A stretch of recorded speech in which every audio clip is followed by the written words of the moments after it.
Hello, all. Welcome to this week's Midweek Geek. We nearly had a bit of a hiccup because at about 8:15, YouTube wasn't allowing anybody to create any live streams. Luckily, this issue was fixed by about 8:30, but I was panicking for a while. I was very, very, very nervous. But hey-ho, it is sorted. It is sorted. At the moment, I am joined here by Intellectual Quandary, Iman, and Halakar. I believe there may be others coming to join us at some point. We shall see. We shall see. We don't have anyone here in chat just yet. It might be to do with the YouTube stream creation issue. I did post on the community bit, so maybe people have seen that. Oh, there's going to be no stream. And obviously it meant I created the stream a little bit later than usual, but hey ho. Do you think it could also be a scheduling thing?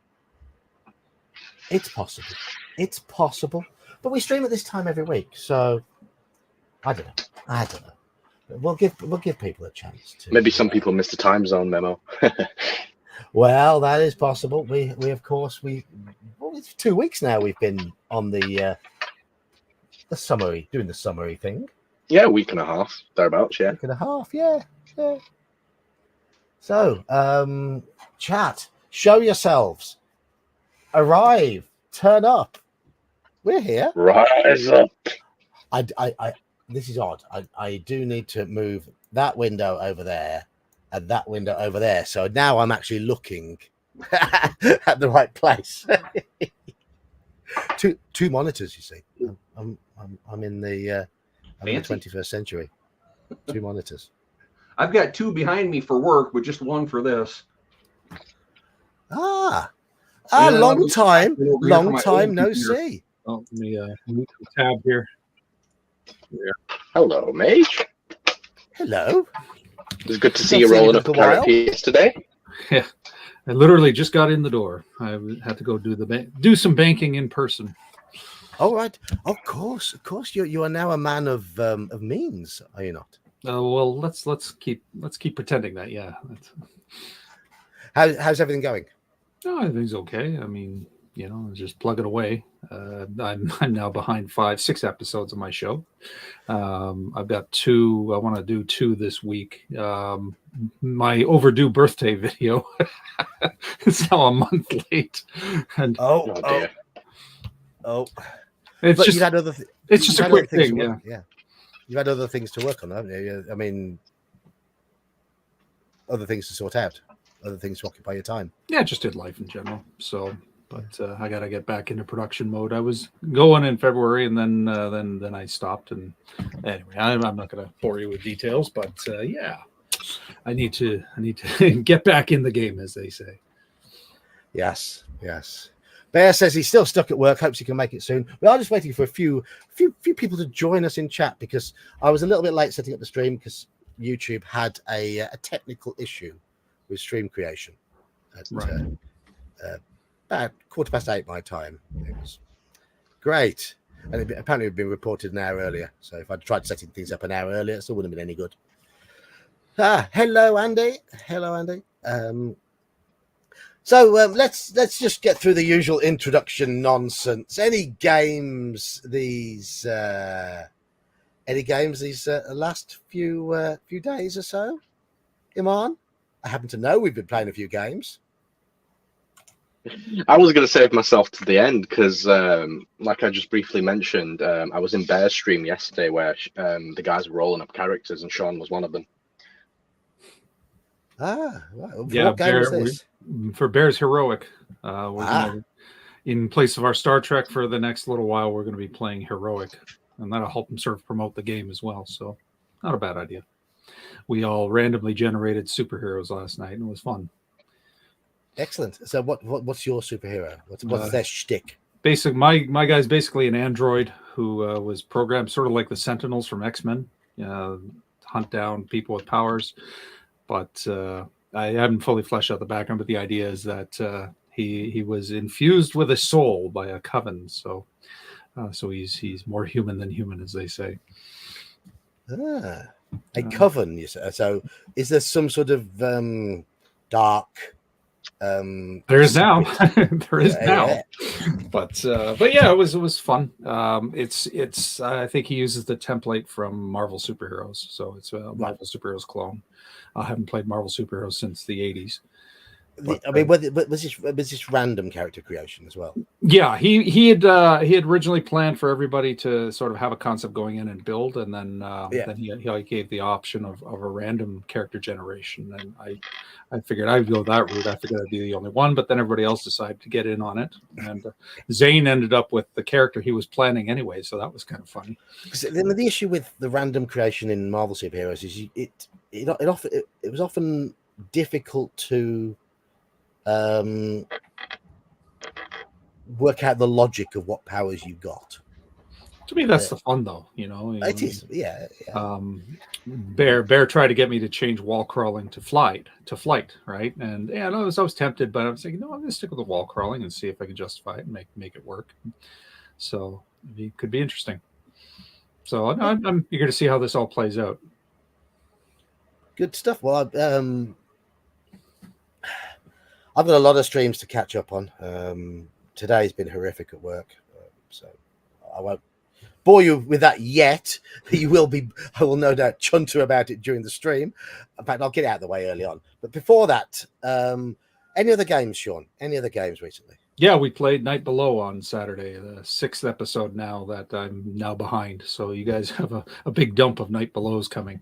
I'm going to try to record them. Like they're written up. Well, the first few are written up and ready to record. I just haven't gotten to it yet.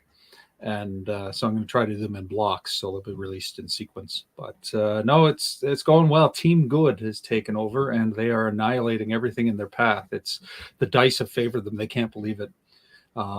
This last one was the closest they had to a setback, or one character got level drained. They encountered a Wraith, and the Wraith got 3 segments of surprise. 2 segments of surprise, and then 1 attack from a normal, and the 3rd one hit, and so he went from a 6th level ranger to a 5th level ranger. Oh, but ultimately they're still dominating the scenario as is. So it's interesting. So it will be they're setting themselves up for quite a fall because they're getting a little confident. Yeah. Now, see, cool. We'll look forward to those. We always had when we were gaming. If you've got a high-level monk or druid, one of the ones where they have to go through combat to get to that next level, if the one that's that level gets level drained, does that just open up the vacancy for anyone to ascend? Yeah, it opens up the vacancy. One of the players is playing a monk, although he's 6th level, so he doesn't have to start challenging until level 8. So that's not an issue. Nobody's playing a druid. But yeah, it just opens up the vacancy. But you got to consider the demographics. The odds are the character's going to get the XP back to retake that position before somebody else can take it and have to challenge again. It's an opportunity to create a tournament between those characters.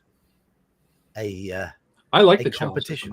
I hear a lot of complaints. There's the usual suspects are complaining. Well, it's kind of boring or it's stupid. It's like that generates role play.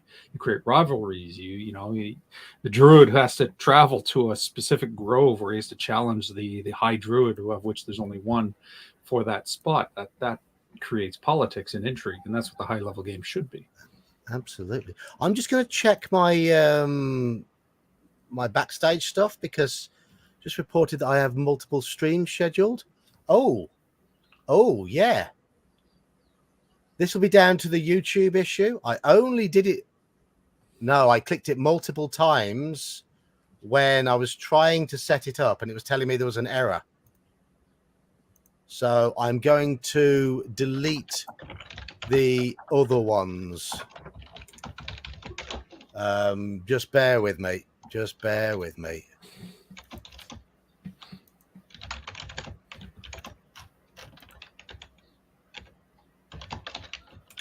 There we go. Come on. That'll be why there was a shortage of people early on. They're all waiting on the other ones, yeah. Yeah, there was a YouTube glitch. It was a YouTube glitch at about 8:10 my time. And it was coming up with errors whenever trying to create a stream. And those 3 other ones are the 3 times I tried to create one and got the error. So it is clearly actually managed to create them, but reported that it hadn't. Right. So, YouTube seems to be randomly promoting the other streams. Oh, Of course they joy! are. Yeah, I heard the alert dinging on my phone and on the computer and all that. And I just picked the first one and listed that I was waiting and clicked like, and I just didn't even pay attention. They may have been going nuts on the invites. Yeah, there are people waiting and likes and whatever on the other streams. So I do apologize for that. There has been a YouTube glitch tonight.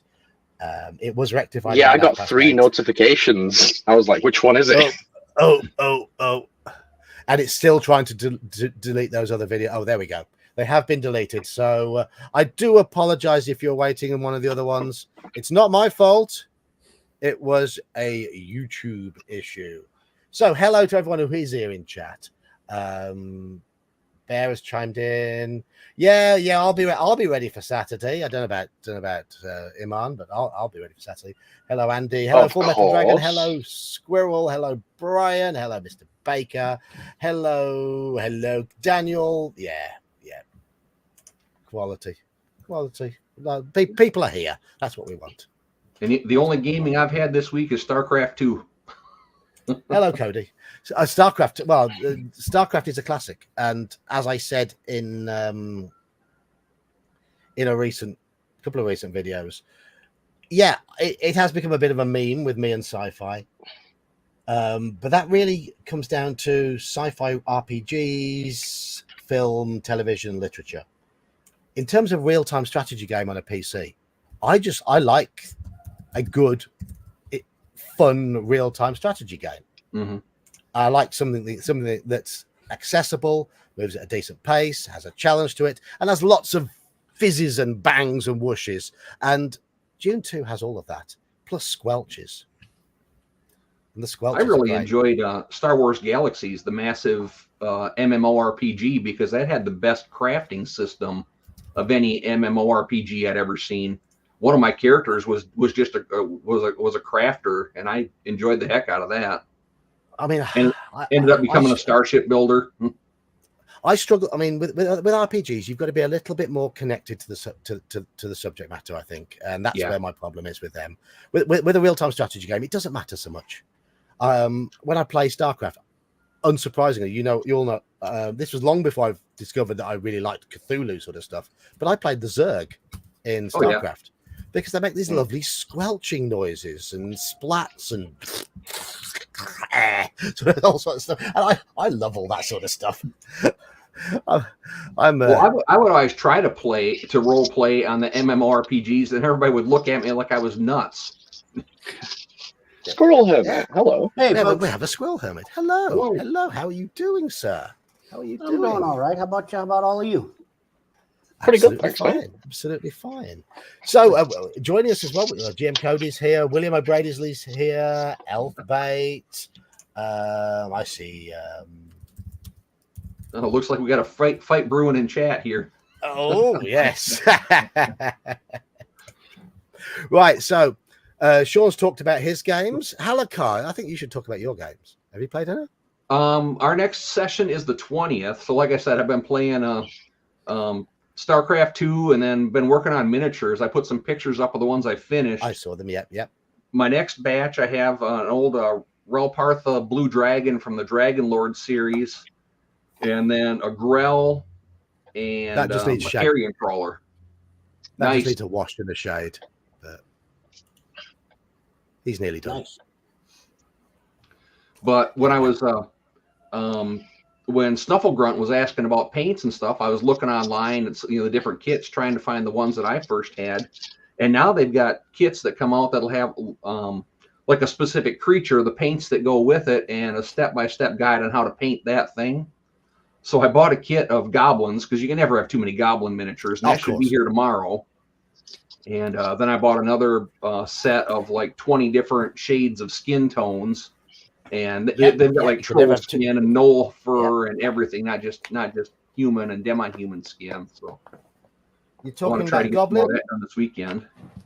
There's one I painted a few years ago. It has faded a little bit, but there's a goblin. That's a goblin sort of chieftain, fully painted and based. Cool. Other goblins. I've got more goblins in there. Where's the shaman?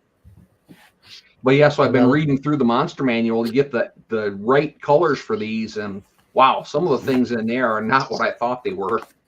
Oh no! No. Like the I can't ogre, find my I goblin always shaman. just pictured an ogre as being halfway between a human and a hill giant. Oh no, they can have purple skin and orange teeth and violet, whatever. There's the That's goblin why shaman. that's why kids are afraid of clowns. Here's a goblin shaman. Neat. Very small. Hello, Galax. We said you're. I think you said you're Galax, aren't you? Not Galax or whatever it is. Oh, my bad. Okay, so I thought that was a porn bot at first. That's a person. Sorry, Right. bro. No, it's a person. It's a person. Has anyone played Eye of the Beholder? Yes, I completed Eye of the Beholders 1 and 2, and I recently streamed some Eye of the Beholder 1, but I fell out with it because once I started getting some decent spells, I found out that the running it through DOSBox, there is a bug in the spell casting which horribly delays the spells. No. There's meant to be a little bit of a delay, but melee characters aren't supposed to have 5 or 6 attacks while the spellcaster is casting magic missile. Yeah, And it that's just a bit made much. the spellcasters next to useless. So I fell out with the game. So Yeah, there it's you funny go. how a game not working as it should will make you not want to play it. Yes, exactly. Hello, Nerds Nerd.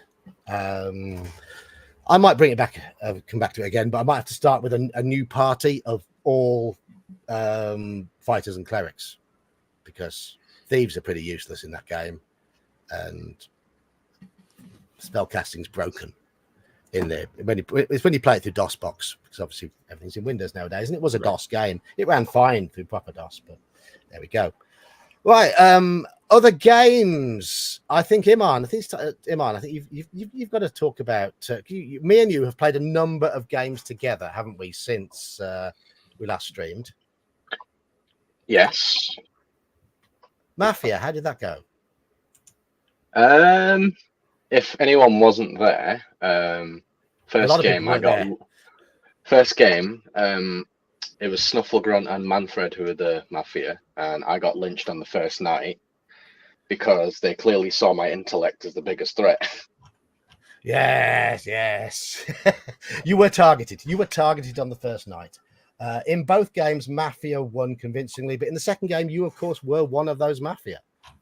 Yes, so Gingerbeard was also another person who got lynched in the first game, and then it just so happened that me and Gingerbeard were the Mafia for the next game.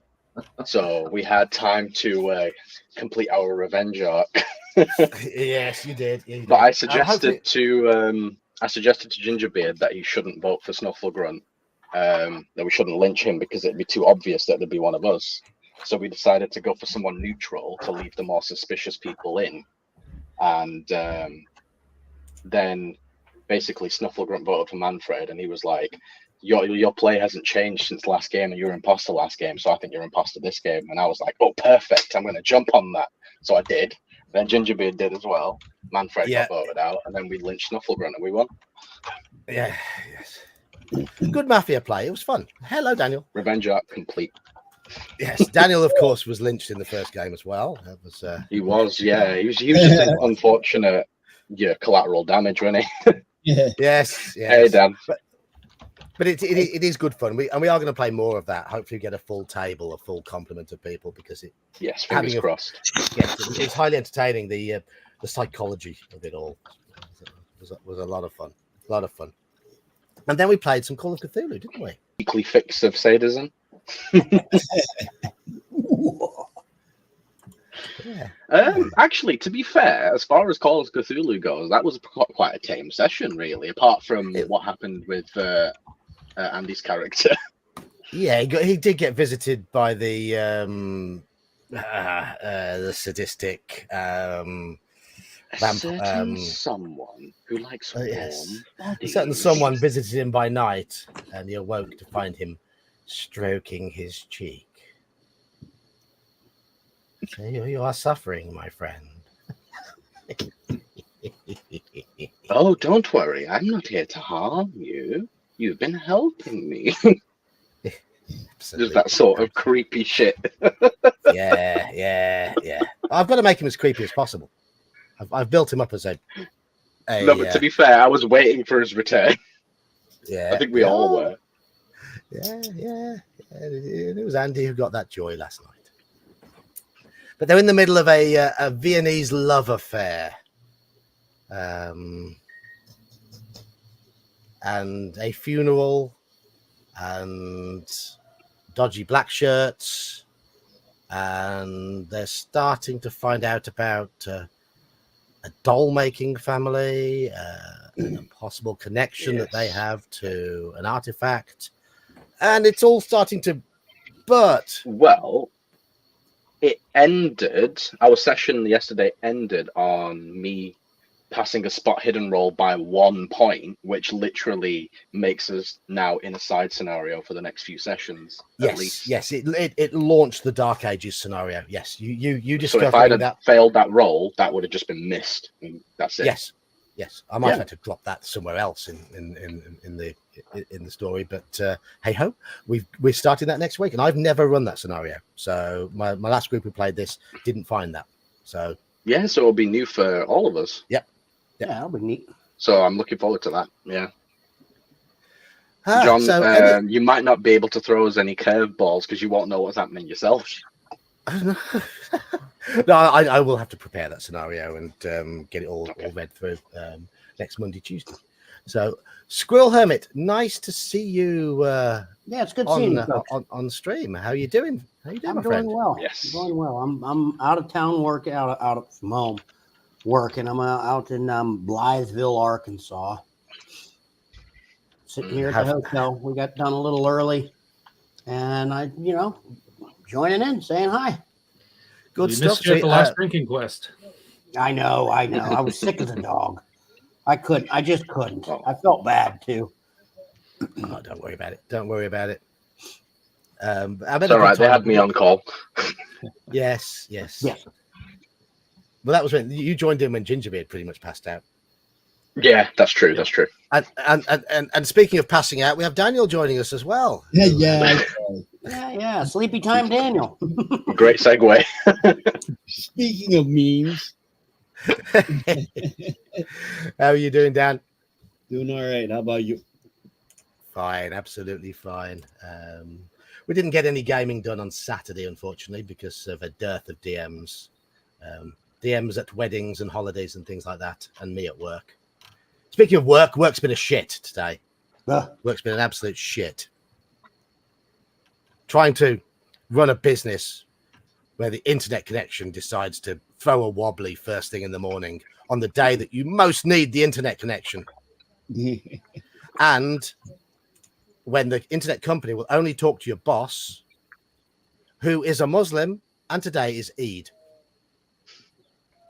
Oh yeah, that's not helping. That's not working. Oh, it doesn't help at all. No. Doesn't help at all. Oh joy. So I got home, maybe had a happy dinner, maybe some nice hot cup of tea. Read some people sending messages about tonight's stream. I said, okay, I'll make it when just chilled out for a bit. Go to make the stream, and YouTube is screwed up. So yeah, I'm in a really good mood. Yeah. Really good mood. You Hello, General Nut. How are you? could have been And kind of stupid. worse. You could have been in a let's chat. 180-degree furnace cooking like I was. Oh, lovely. Oh, wonderful. Oh, I always loved that. At least My been a factory previous off here job. in Britain. Yeah. Yeah, that's not nice either. But no, it was a day that was sent to try us. A day that was sent to really try us. Yeah. But If hey it ho. makes you guys feel any better, this weekend, I don't have the kids. The wife's going out of town. So I get to hold down the couch. Yeah, Nice. and you're running a game this Saturday, aren't you? Yeah, I'm working on it. Oh, are you? Yep. Yeah. K5K. I wish I could push through it, but when our payment system in 2 shops is connected to our internet connection, I think the technical term for that is fucked. Cash and carry, baby. Cash and carry. Oh my Yeah, god. they don't. I wish people did carry cash. Hello, Dungeon Minister. How are you doing? Right, we do. I haven't talked about my games, have I? Of course. Well, you participated in half the games that other people were talking about. And I took part in a game on Monday as well. It was a no combat session. It was an all role play session in which we met the fates of Greek myth. It's all right. We were probably destined to meet them. But you've heard about the other sessions. And yeah, so I've got my gaming fix in this way. Right, we have a topic for tonight, and that is fostering camaraderie at the table and dealing with conflict. Now we can talk to this in terms of the players, and we can talk about this in terms of the characters, because I feel the table needs both in order to work. Yes. In the long term. I mean, in the short term, you don't need it so much. You can have a little bit of, ideally, your players are not going to be at war with each other, even in the short term. But the characters in a short-term game can certainly be at each other's throats. But in a long-term game, you really do want some sort of cooperation between characters, some sort of shared goal, shared ideals. And I think that's the first thing to address, the idea of the long-term campaign and ensuring characters have a shared long-term goal, because we know how much players these days like to have their own sort of goals, their own backstory. They want their backstory brought into the plot. They want their own sort of destiny. How do you make sure that this ramshackle group of whatever come together and Misfits. Misfits? How do they come together, and how do you ensure that their goals align? Do you override their initial goal, their player goals, and put your own one in there, or do you try and tie your own campaign idea with their goals? I don't think they really have to align. I mean, they can have sort of a rough endpoint they all want to get to, but I mean, I let everybody have their own motivation for why they want to do it. And some characters will say, hey, you know what, this isn't, Jim Bob the dwarf is leaving because this isn't what he wants in life, and instead it's going to be, somebody or other, the elf, that comes in to replace them. So I don't try to implement any type of objective on the players myself. Well, I let them be self-determining, and sometimes there's inter-party conflict, sometimes there isn't. Like, I just see one of my buddies logged on here, Space Ranger 76, when I was talking about our Descent into the Depths campaign. He was the one playing the lizard man that our shape-changed ranger, who was a bugbear, would whip all the time to pass on our convincing cover story of being a slave caravan. He's the one that failed his saving throw and ate a mortally wounded comrade in combat because he saw the blood and went into a bloodlust. And you know what? Sometimes one of your party members eats another one, and you still keep going. Yeah. Well, I was about to say, the first thing you look to is table etiquette, right? Like, what is the agreement at the table going in? Because if you've got somebody who's just going to play the character balls to the wall, especially if they're evil, and everybody else is not on board with that, then you'll get conflicts. You get the players arguing completely. But if everybody comes in and they're on the same page with how the game's going to be played, conflict won't be an issue. Conflict in game and the characters, people either eat up or completely ignore. So that's the first starting point. You need to have that agreement at the table. Now, that said, I like it when players are free to explore their characters and conflict with one another. Now, that's characters, not players. Player conflict should be avoided. Character conflict should be encouraged, right? And because I like a style where everything is open. Like, we are here to see what happens. We aren't here to meet a goal. That's the player, the characters thing is the characters are trying to achieve a goal, but the players and myself, our purpose is to see what will happen. So anything can go, and that's where the fun is. If the lawful good and the chaotic good, who are both good, but they are ethically different, are butting heads about what to do with a prisoner, and this happens all the time, especially in my Night Below game, where you've got a chaotic good cleric and a paladin. The paladin, like many times, like the paladin has accepted the surrender of even evil creatures and given him his word that they'll be set free if they leave the borders, and honors his word. Whereas the chaotic good is like, no, let's kill them, right? It's like, we've given our word, but they're evil. They'll just cause other issues elsewhere. It's like, but we gave our word. And so they butt heads. And that's fun, watching them sort of banter back and forth about the best thing to do.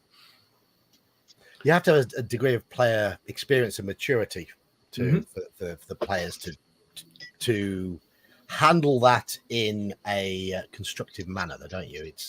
It's I think you're right. A good player experience as well as inexperience. Like a new player will get that concept too. It's the ones who are married to the game concept of trying to win that are usually the biggest problems, because they'll look at an obstacle to winning as a problem, as opposed to just, let's see what the story does, right? Where the story goes, whether or not it's advantageous to the win condition.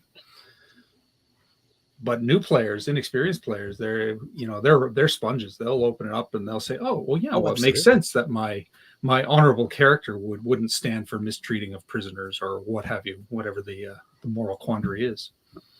See, I feel like as a new player, I hope I'm doing well enough in that regard, because I'm trying to put myself in my character's shoes rather than just pretending it's me in that sort of world. You are a sponge. I will say that now. When it comes to the games games you've played in so far, you have been very, very sponge-like, and I hope you don't slide in, because it is quite common as players learn systems that they do slip into a slightly mechanical way of thought, way of thinking. The game's mentality takes over. Yeah. Yes, that is very, very common. So I'm hoping you don't. I mean, it's a natural progression, and some people never break out of it. But I'm hoping you don't slide too badly into that. I'm hoping not either. The thing is, I think I'm inclined more towards the descriptiveness of things and think, oh, well, he said that, so what can I do with that sort of thing? Rather than Call of Cthulhu is more your sort of game than, say, OSE, for example. And that is good in that sense, because it's very hard to win mechanically in Call of Cthulhu. Quite simply, because the game mechanics are set against you. The whole point of the game is to try and avoid bringing into play a lot of those combat mechanics, because they're ruthless. They're ruthless. Oh yes, as my new character learned within basically an hour of being introduced to the story. Yes, yeah, you nearly became the first player to have two characters die in the campaign, and the second character nearly died an hour after you brought him in. Yes, exactly. Yeah, literally. He just met the other, PCs, and something happened, and then we went to investigate, and then we got into a fight. That was basically it. No, you are glossing over the fact that you pulled out your kosh and attacked. He was pointing a gun at the doorman and threatening him. I'm going to let him do that, knowing the statue is in there. No, sorry. But there were four of them, and they were bigger than you. Sorry, I'm an ex-soldier. I don't back down from four of them, and they were bigger than you. We've got a couple comments coming up in the. In his defense, I would have done the same thing. There's been nights, right? Would you have done what Manfred did? And I'd be like, "This is gonna hurt, but I'm not stopping." So. Do you want to tell everyone what Manfred did, John? Oh yeah, when asked for identification, he reached down and pulled out his pistol and shot the guy asking for identification. And he got pummeled as well. He literally got pummeled nearly to death. Yeah, he was unconscious with 4 minor wounds. Yeah, he was lucky in a sense that in Call of Cthulhu, you were only really dying if you take a major wound on your way to 0 hit points. He has 13 hit points. A major wound would have been 7 hit points, and he was hit for 6, 4, and 4 by the 3 people who hit him. Oof. Yeah. So yeah, he was unconscious, just unconscious, not dying, just unconscious. And then John did his amazing Italian accent. Let that be a lesson to you. My Italian accent is abysmal. Absolutely. Yeah, I think it abysmal. adds to the charm, mate. I think it adds to the That's charm. what makes it fun. That's what makes it fun, now. Ciao. It's the only word I know in Italian. Oh, por favore. Yeah. So speaking of quandaries as well, we're currently stuck between fascists and communists. There seems to be no middle ground. They're in Italy in 1923. So it's yeah. It's black shirts or communists. That's it. There's no in between. Enjoy.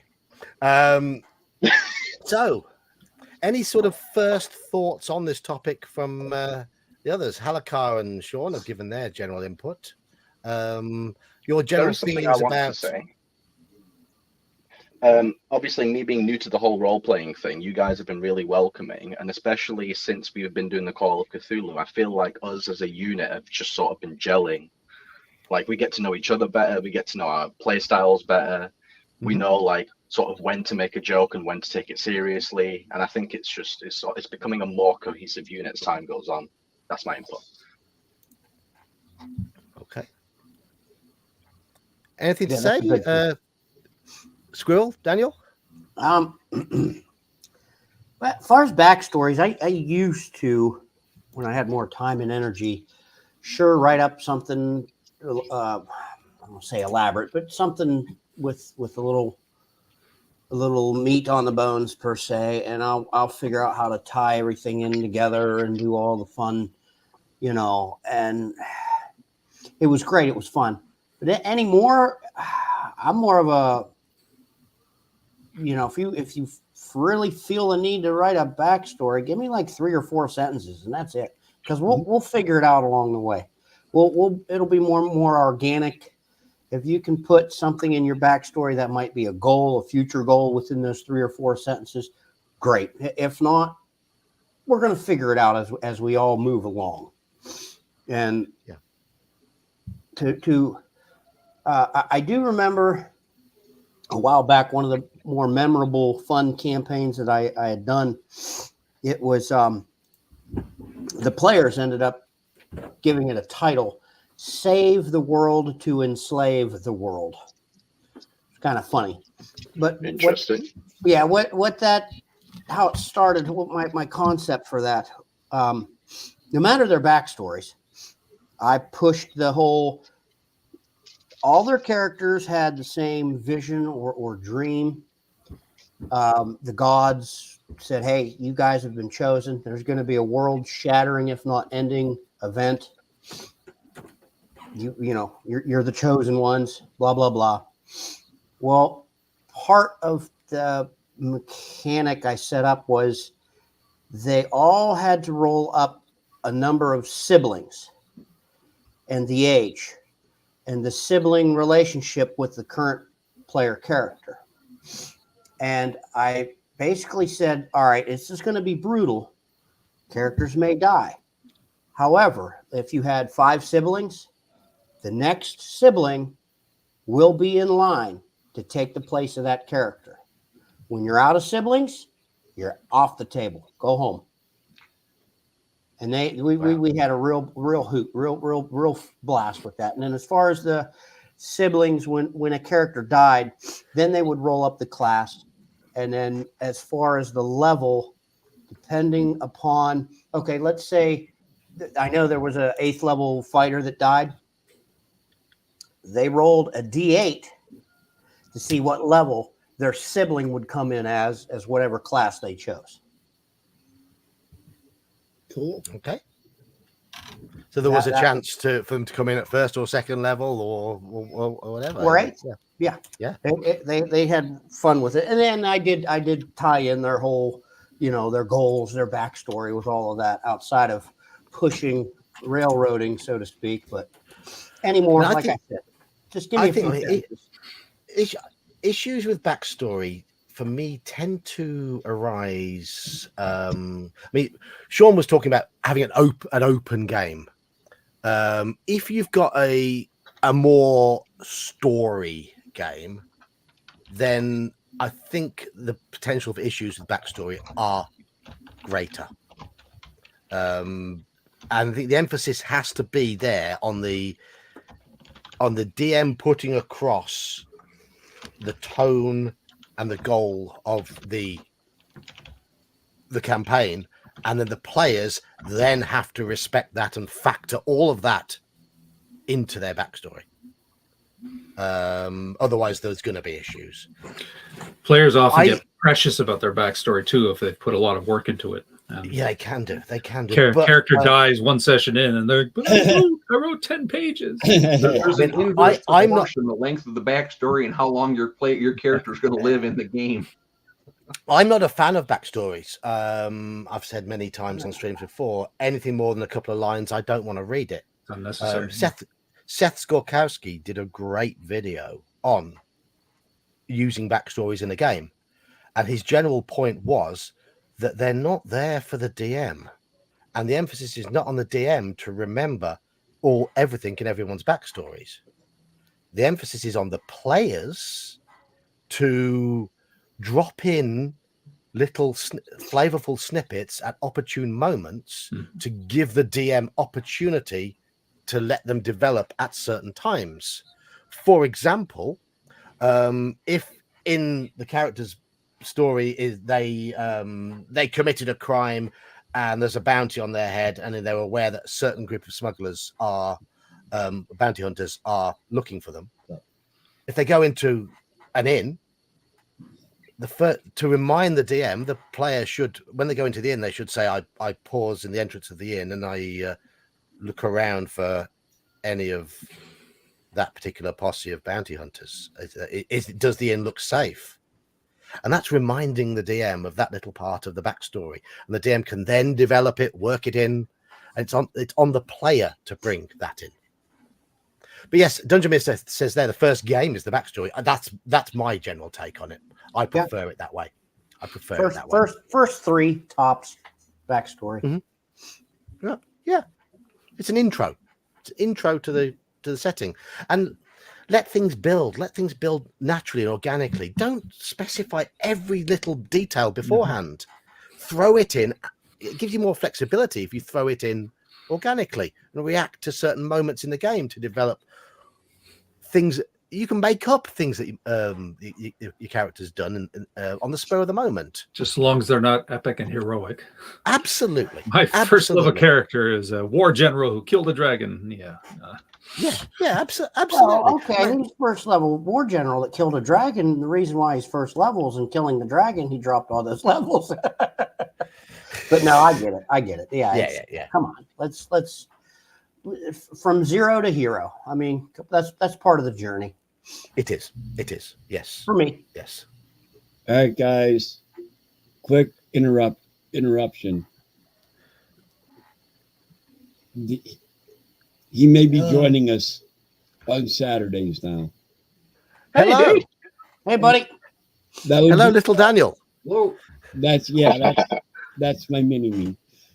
So we're gonna finish up his character tonight. So Cool. Good Awesome. stuff. Good stuff. See you Saturday. yeah. Nice little cameo. Yeah, my Little son cameo, he yes. plays, but he only plays sorry. at cons. He doesn't play with like us. Only at conventions will my son play. Oh. Whatever. My kids don't play at all. But good to see chat getting involved with each other at the moment. They're being very, very chatty, which is Good. what you want chat to do. It's right there in the name. It's right there. Absolutely. Right.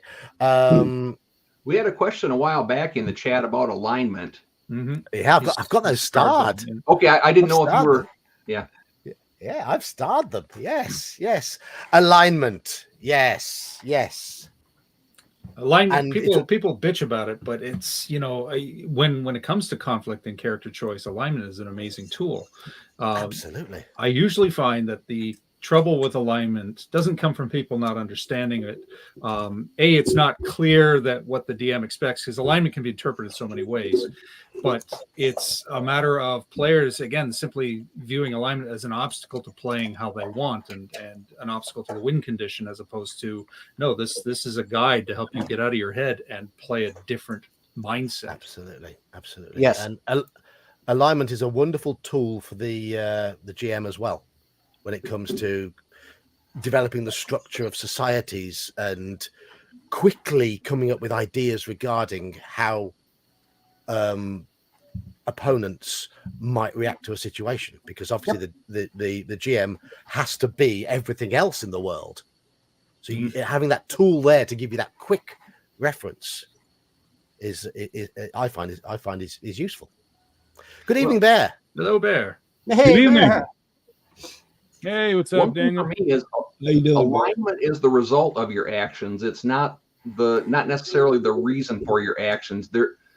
If you are doing biopsychosocial assessment Just waving on to squirrel, someone man. when they're first coming into treatment, you're going to ask them about all sorts of things that happened in their past, and it's going to be 100 little dots on a matrix, on a graph, and where those dots tend to cluster is going to indicate what kind of things they've got going on. It's the same way with alignment. You can have someone who's lawful good that every now and then does something that would cause people to gasp in shock.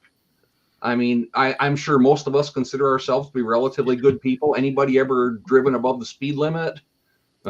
It's Rolling your stop for compass. stop Remember, sign. alignment is your moral compass. It's not your moral straitjacket. And a lot of people will Yes. straitjacket it. It's both. It's Well- your moral compass and your civilized compass, right? It's two things.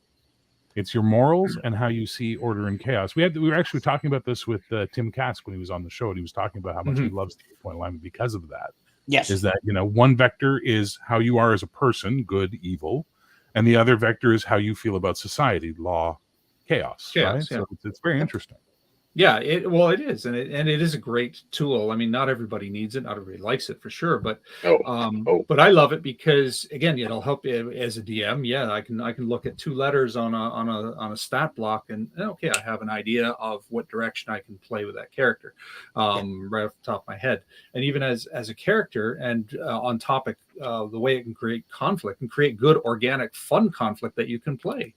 Like I said, you get the aforementioned chaotic good and lawful good debating about certain things. They agree morally. They have that same moral code, but they will butt heads about how other things, how society needs to interact, or what the limits of the law is. The lawful is all about law is everything. Law guides us, and the chaos is like, no, absolutely not. The law is there for our use, not we're here. The law is there for us, not we're not here for the law, right? So, and you can get some fun spirited debates. And then when you get into the evil side of things, and so long as the players are good with how far a conflict can stretch, you saw it with my team evil, where they all turned on each other and tried to backstab each other, and everybody had fun with it. That didn't disrupt any player issues because everybody was on board. But it was fun. Everybody's like, all right, evil is self-centered. We're thinking inwardly. All right, well, I'm gonna benefit if I do this. So the guy recruited the people he thought were on his side, and then they all went for it, and then they just collapsed. It was wonderful. So and it can be used to just guide sort of flavorful role play as well. When I was playing a neutral evil necromancer wizard type in a campaign, I didn't really do anything to hamper the party with him, because the party were moving towards the same general goals. But he was evil, he was selfish, and so there'd be little quips during role play. There'd be sort of times when he'd pull a face at what they were doing, or maybe make a suggestion that they're obviously going to turn round to and go, No, and then I'd just laugh it off, go, oh no, of course I was only only joking. I mean, we took over we captured a pirate ship, and we found some slaves in the hold, and of course he made inquiries as to how much they were worth, because we landed in a port, and he was thinking, cash, and they're like, no, we'll free them. And he was like, oh, but they have value. And the party were like, yes, their lives have value. And I was like, yes, their lives have monetary value. But it was a conversation. I knew that we weren't going to sell them as a player, that there was no way the party were going to sell them. It was just adding a little bit of flavor to that conversation. Game Master here, Game Master G makes a good point as well. You got to separate alignment from personality. A lot of people conflate the two. And you can have a lawful good asshole, right? Oh, whereas you can have a chaotic evil who seems very nice and kindly. And even that nice chaotic evil might mean it. It's like, yeah, he's being kind because he expects being kind will get him what he wants. Whereas the lawful good is the asshole for whatever reason, but he still stands by his morals. So personality is completely separate. And it's important to remember that and separate and then keep them different. Well, I mean, there are more than 9 types of people too. I mean, yeah, you can have 2 chaotic goods that don't act much alike at all. Let's say you've got a priest of Thor and a priestess of Diana. They're both chaotic good. If there is a guard they have to get past, the priest of Thor is going to say, okay, I think I'm going to use this size hammer. The priestess of Diana says, okay, I'm going to hike my chainmail down this far. They're both the same alignment. They both have the Diana? same. They're going to go at it. I'm going to call foul on that, given Diana literally killed men for objectifying her, and I'm going to say she's going to decide which arrow I'm going to use on this one. Okay, I'm not that up on my mythology. That's the only female goddess I could think of at the moment. The point is made, even if the accuracy to the lore is a good call. A goddess of love is chaotic good. The problem with the 8-point system is, though, it does lack nuance, and that is always going to be the fall down part on it, because if the role players can't find their way of bringing role playing to it, like you're suggesting there with like the 2 people of the same alignment having different approaches, they're going to fall into the tropes where you get those ridiculous 8-point character grids we see all over the internet nonstop with like all the characters from a show or an anime or whatever. And that's where I think the Palladium system got it better, which was the Palladium alignment system actually gives you some moral and social guidance in what your alignment is. But in the very first Palladium book, they did say that they had famous people as representatives of each one. Yeah. Because I remember John Wayne was lawful good, Han Solo was chaotic good, Darth Vader. And they eventually did correct themselves, to be honest. They did correct themselves. But the MERP has a good system. I think World of Darkness with the nature and demeanor was really helpful in that regard as well. I think as a basic idea, the 8-point alignment system is an excellent Model T Ford. But there have been better cars made since. And that's just. I like Harnmaster, their morality. That's neat as well. I don't recognize you without the hair and the beard, man. Who are you? What have you done with? Well, I'm telling you, at GaryCon, everyone was shocked too. I talked to you. What? Oh my goodness!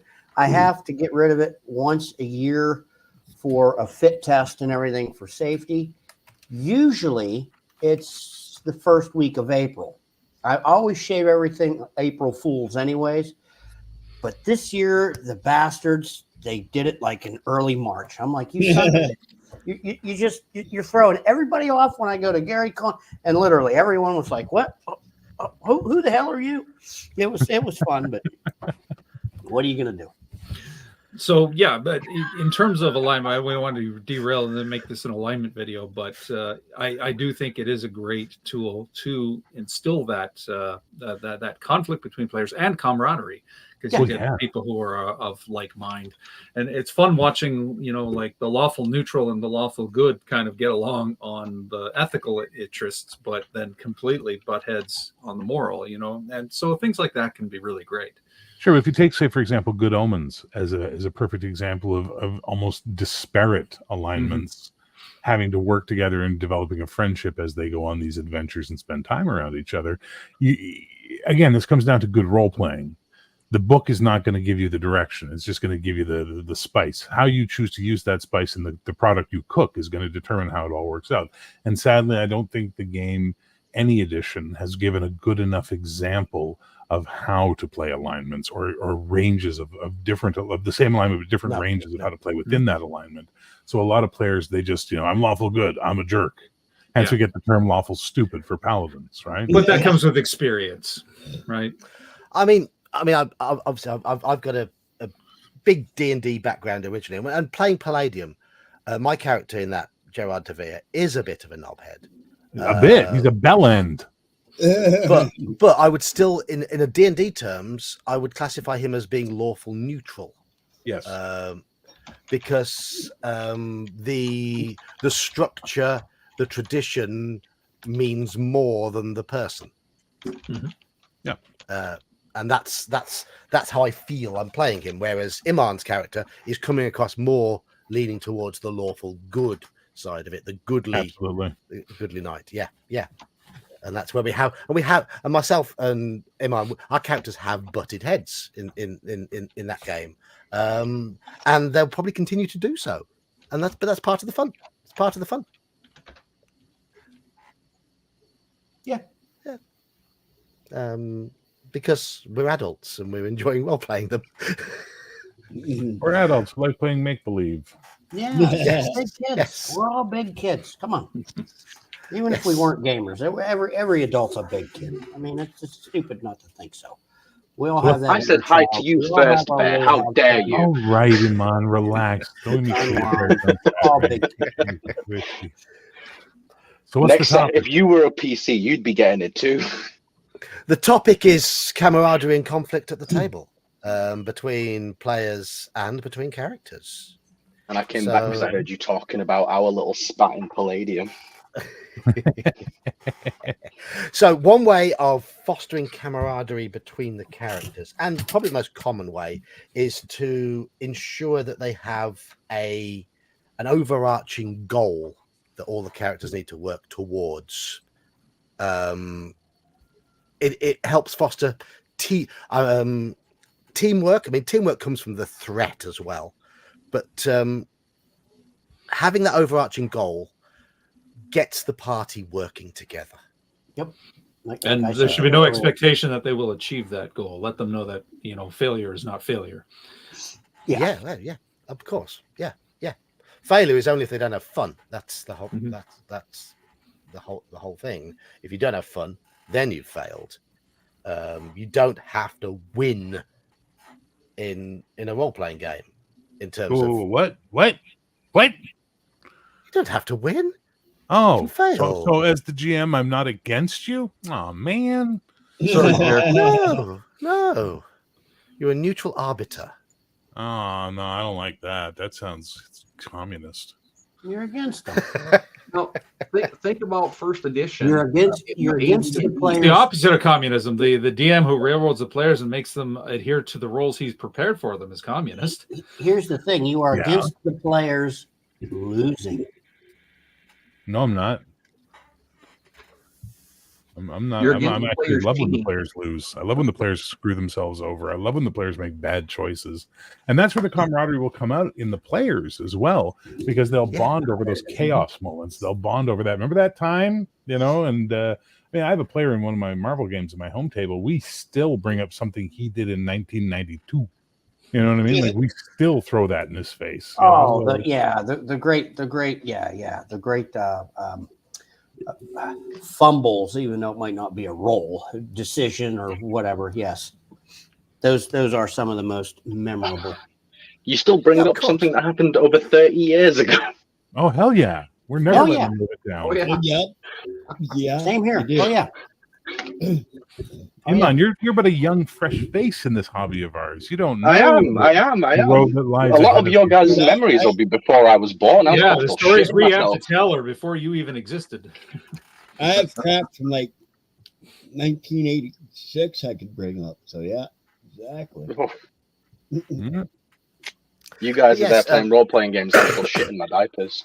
Yeah. Well, the good news is we'll be shitting our diapers by the time you're an old season pack. Yeah, the The cycle. worm returns, or the worm The cycle turns. of life, yes. One thing that funny.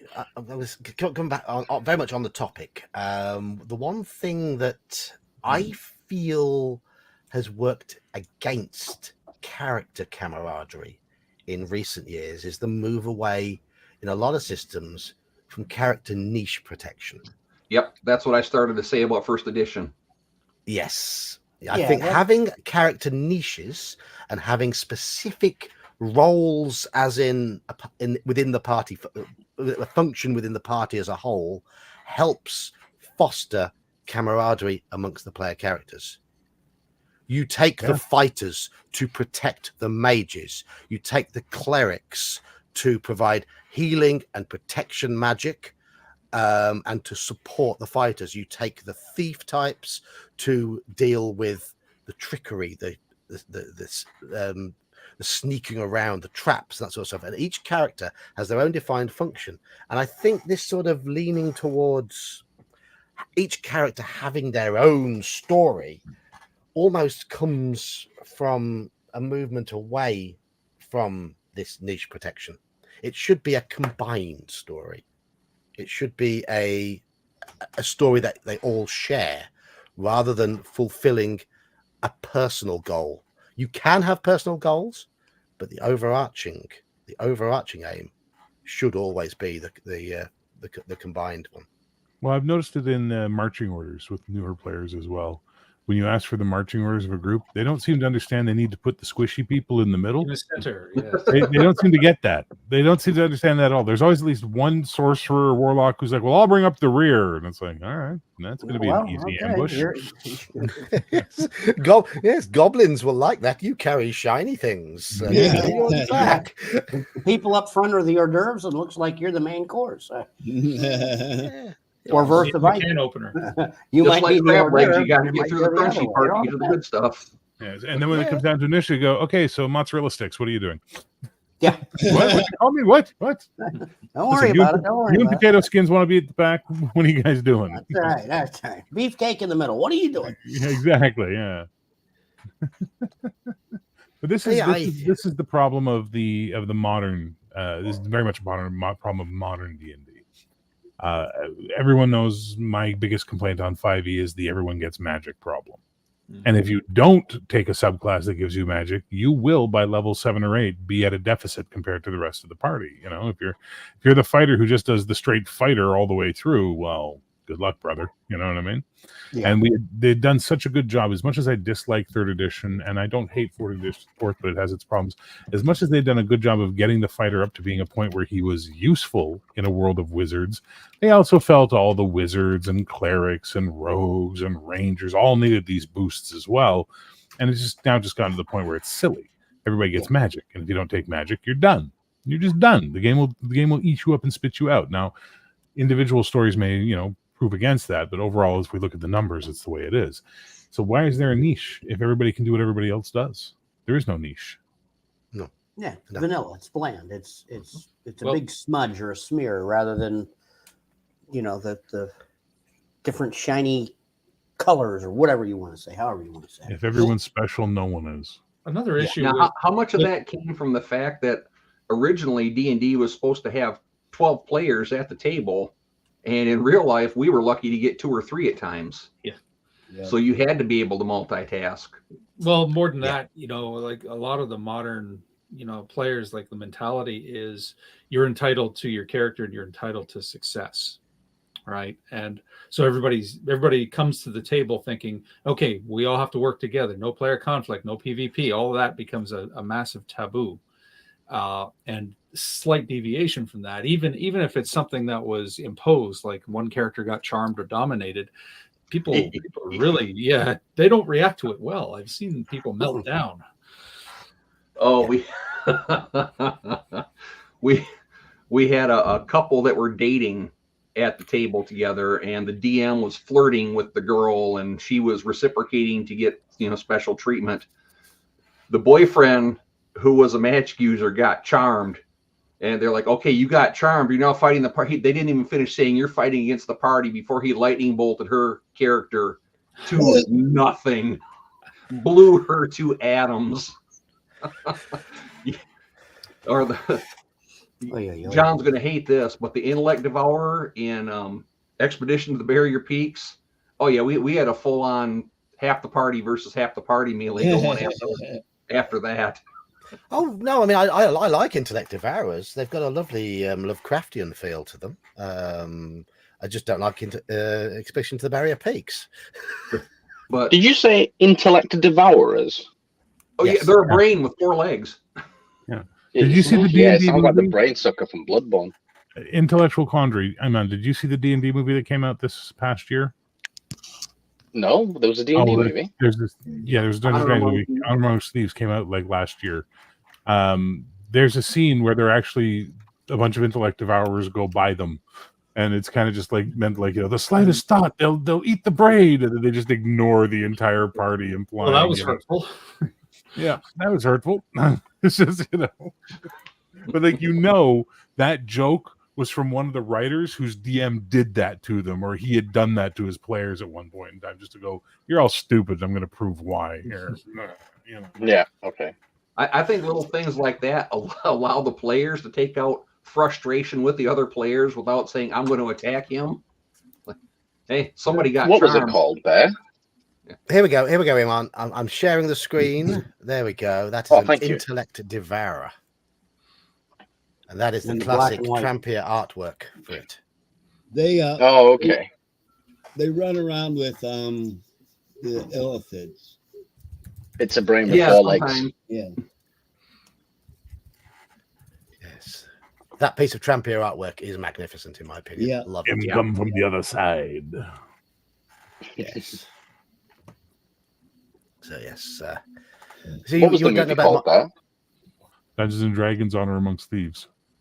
Honor Amongst Thieves. Cool. Okay, I'll check it out. It actually wasn't a That's bad good one, movie. yeah. It wasn't. Yeah.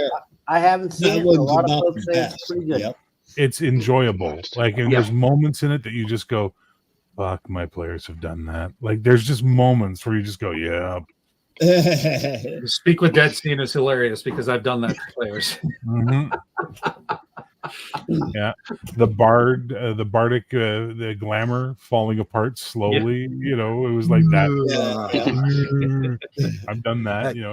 Make the concentration roll. I failed the concentration roll. Oh well, let's see how this illusion plays out now. Bang, bang, bang, bang, bang. Hello, Janet. K5K. Iman's not a D&D player. He's never played D&D. He's played a few sessions of OSE, but he's more of a Call of Cthulhu fan. He's more of a Palladium fantasy player. Thank you very much, and I'll fight you for his soul. And Iman is new to the scene as well. There, Yes, he is. K5K. Yes. Yeah, just over a year now I've been part of this community and sort of done the We can't- proper RPG thing. And as we've all said in every game you've played in, he took to it like a duck to water. Yes. Well, from what I've watched, I haven't interacted, but yeah, absolutely, he's tops. Don't look proud. Thank you. I really appreciate it, Just think of guys. the I know. I'm Tether him looking down. awkward. It's like, when people are all singing happy birthday to you and I'm just stood there awkwardly. That's how I feel when you guys give me I mean, compliments. and you're there smug. People sing happy birthday to you? What? Nothing. I was making a joke. It didn't land. Yeah. Oh, okay. You sat there all smug because your belly is full of your mum's best cooking. And yeah. Today is Eid. So Iman has been stuffing his face today. Yeah, Eid Mubarak. No, I by the way. haven't. I've had one meal today. Don't even start with me. Or I'll A make big you meal. pay on Saturday. A big meal. Okay, anyone want to place bets on whether or not the two knights are going to come to blows on Saturday? Speaking of player camaraderie and conflict, I feel like there's a fight coming between Iman and Navari and Devere. No. Always, literally. It's definitely leaning that way. Well, yes. as you kindly put it, Bear, Sir Devere is a bellend.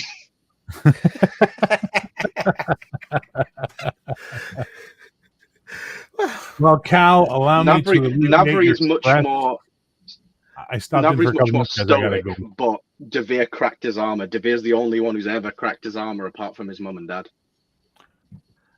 At least my morale did not crack, young Oh, Navarre. fuck off. Tune in more on Saturday for Yeah, and you know what's going to exciting crack your conclusion. armor when I run you through. Right, God, it's like Sunday. I'm going to take you down. There we Sunday, go. Sunday. Welcome to the Jerry Springer dungeon. I gotta go, guys. I just stopped in to say hi real quick Oh. and participate a little bit, but I gotta run. I got stuff to do. So nice seeing you all. Have a good Cheers, night, Bear. guys. You, mate. See you, Bear. Yep, Looking yep, forward good to seeing you, Saturday, brother. mate. See you See you later. Saturday. And by the Take way, Sean, wall crawling's still a stupid idea. Bye. Well, I'm Yes, keeping if you'd it. like You just to had to get. You stick with it. I will. If you've got no idea what we're talking about and you're in chat at the moment, Bear runs a live stream Palladium fantasy game monthly on a Saturday in which both myself and Iman play. And we have some interesting characters and things are developing. Yeah. Yes, Good we are time. both knights, but our heritage is different. Yes, yes. Our Yeah. path to nobility could not be further apart. It's a fun watch, folks. I mean, I You guess it haven't could be a seen little this bit further apart. You could have been born a complete peasant. At least you weren't a complete peasant. Hey, Cody. So, we've covered goals, we've covered roles in the party helping foster player camaraderie. Anything, character camaraderie. Anything else And you want to conflict add now, as too. ways of fostering character camaraderie within the game? Well, somebody touched on it earlier about how you remember the fumbles, having a shared experience. Yes. Yeah, I've mentioned that's- before the magic user that my fighter paid for a resurrection. That fighter was not going to let that magic user die until his bill was paid. Oh, yeah, yeah. Definitely helps. Yeah, you have a helps vested foster interest player. at that point, don't you? And he was lawful neutral. That was a contract. There was no getting out of that. Also, as someone who's lawful, he has to fulfill the contract. No, the fighter was lawful. He was not going to let the magic user. I don't know. Remember what alignment he was, but it didn't matter. He Oh, was right, not as in getting out your of that character. contract. Right, okay, my bad. Because just for Iman's benefit, there was a 9 alignment axis in AD&D. Lawful, neutral, and chaotic. Lawful meaning orderly. Oh, I'm aware of the alignment yeah. system. Oh, you're familiar with it. Yeah, the good, Yeah. neutral, and evil is more. It leans into more the sort of personality, your attitude towards other people, whereas Yes. lawful, neutral, and chaotic is more your attitude towards an orderly society. Yeah, it's more of like your moral compass sort of thing. There's your moral compass and your interpersonal relationships. that sort of thing. Yeah. But as we said, there are areas of grey within that, and a lot, and players leaning into alignment, but not using it as restrictive, but using it as descriptive, can really help develop characters and can foster little conflicts, and conflicts make for good stories at the table. It's as simple as that. And I agree, because your character, Sir Devere, like you described him as lawful neutral, but mine is more lawful good. So then when you do something that I don't consider to be good and more neutral, I look at you as if like, what are you doing, bro? Are you not a knight? But my character is more concerned with status, image, status, and adhering to traditions. Doesn't care so much about the person. Yeah, your character likes to maintain and save his face wherever possible. Yes. Yes, he's a member of the yacht club, and dang it, he will be in good standing. And he will listen to Steely Dan. That's it. Yes. But I will say there was that point we were fighting against all the beast folk, and then your character, like, you looked at my character as if to say, no, don't help, I've got this. And I was like, man, it's a matter of honor and pride, because my honor says one-on-one duel, but your pride is also saying one-on-one duel. Oh, I'm very much lawful neutral And I'm in like, that sense that I had agreed to that one-on-one duel. So Yep. you Yeah. stay out of it. This is And- my job. yeah, I've and that's agreed the to it. thing. So my inkling of being good, wanting to save people who might be in danger, sort of towards the end, where you were starting to struggle a little bit, overtook my right, fuck the honor, because this is now my friend, someone I've grown close with. I can't let him die. And I'm thinking, look, if I was willing to go against my father and save those peasants in the first session, how would I not save you? Yeah. Yeah. That's my logic, K5, at least. K5K summed up here. I mean, something that does foster character camaraderie is overcoming shared adversity. Certainly the difficulty of the whatever events and happenings up the characters have to go through. If you put them through the ringer, I really think it will foster a greater bond between them. Trauma bonding. Yeah, of course. Yeah, for lack of a better way of explaining it. Yeah. I mean, look, both of our characters have no horse now, so Absolutely. we could Slim. bond on Yeah. the fact that we both lost our horses. In Sorry the about comments. that. Yeah, in the Was that comments. sorry? Didn't I say- That's a good statement. Yeah, sure. That's not a bad thing to do. The end of session, end of game, debriefs and comments, and man, you really did your character well on this scene or this part or whatever. No, that's absolutely do it. That actually brings player camaraderie. Yes. That actually, and that's, that fosters that. Absolutely. Oh man, you were a real dickhead last session. Whatever. well, that's do it. what I think I do. I do think want to Bear shift the does. conversation towards player camaraderie in a bit, but yeah, that's part of it. Were you gonna say, Iman? Sorry. that's what Bear does at the end of his Palladium sessions. He does like a little wrap up, and Yeah. everyone gets a chance to have their say. Vote for And MVP. everyone, MVP and stuff yeah. like So that. everyone's always kissing someone else's ass and not their own, which is nice. Yes, in some I'm pretty games, sure the DMG had a thing about how the Dungeon Master can give out extra experience for people that play their character particularly well or play their alignment well. Yep. Yeah. And it's fun. A lot of systems, they have something like that, and the MVP, and okay, this session the MVP, well, he'll get like a luck token, fate token to use next game to cash it in for a mulligan, or hey, I'm going to change the outcome through a little bit of story that is reasonable. So that's Bear kind said of that I fun got too. a That's a reroll fun for little. my MVP.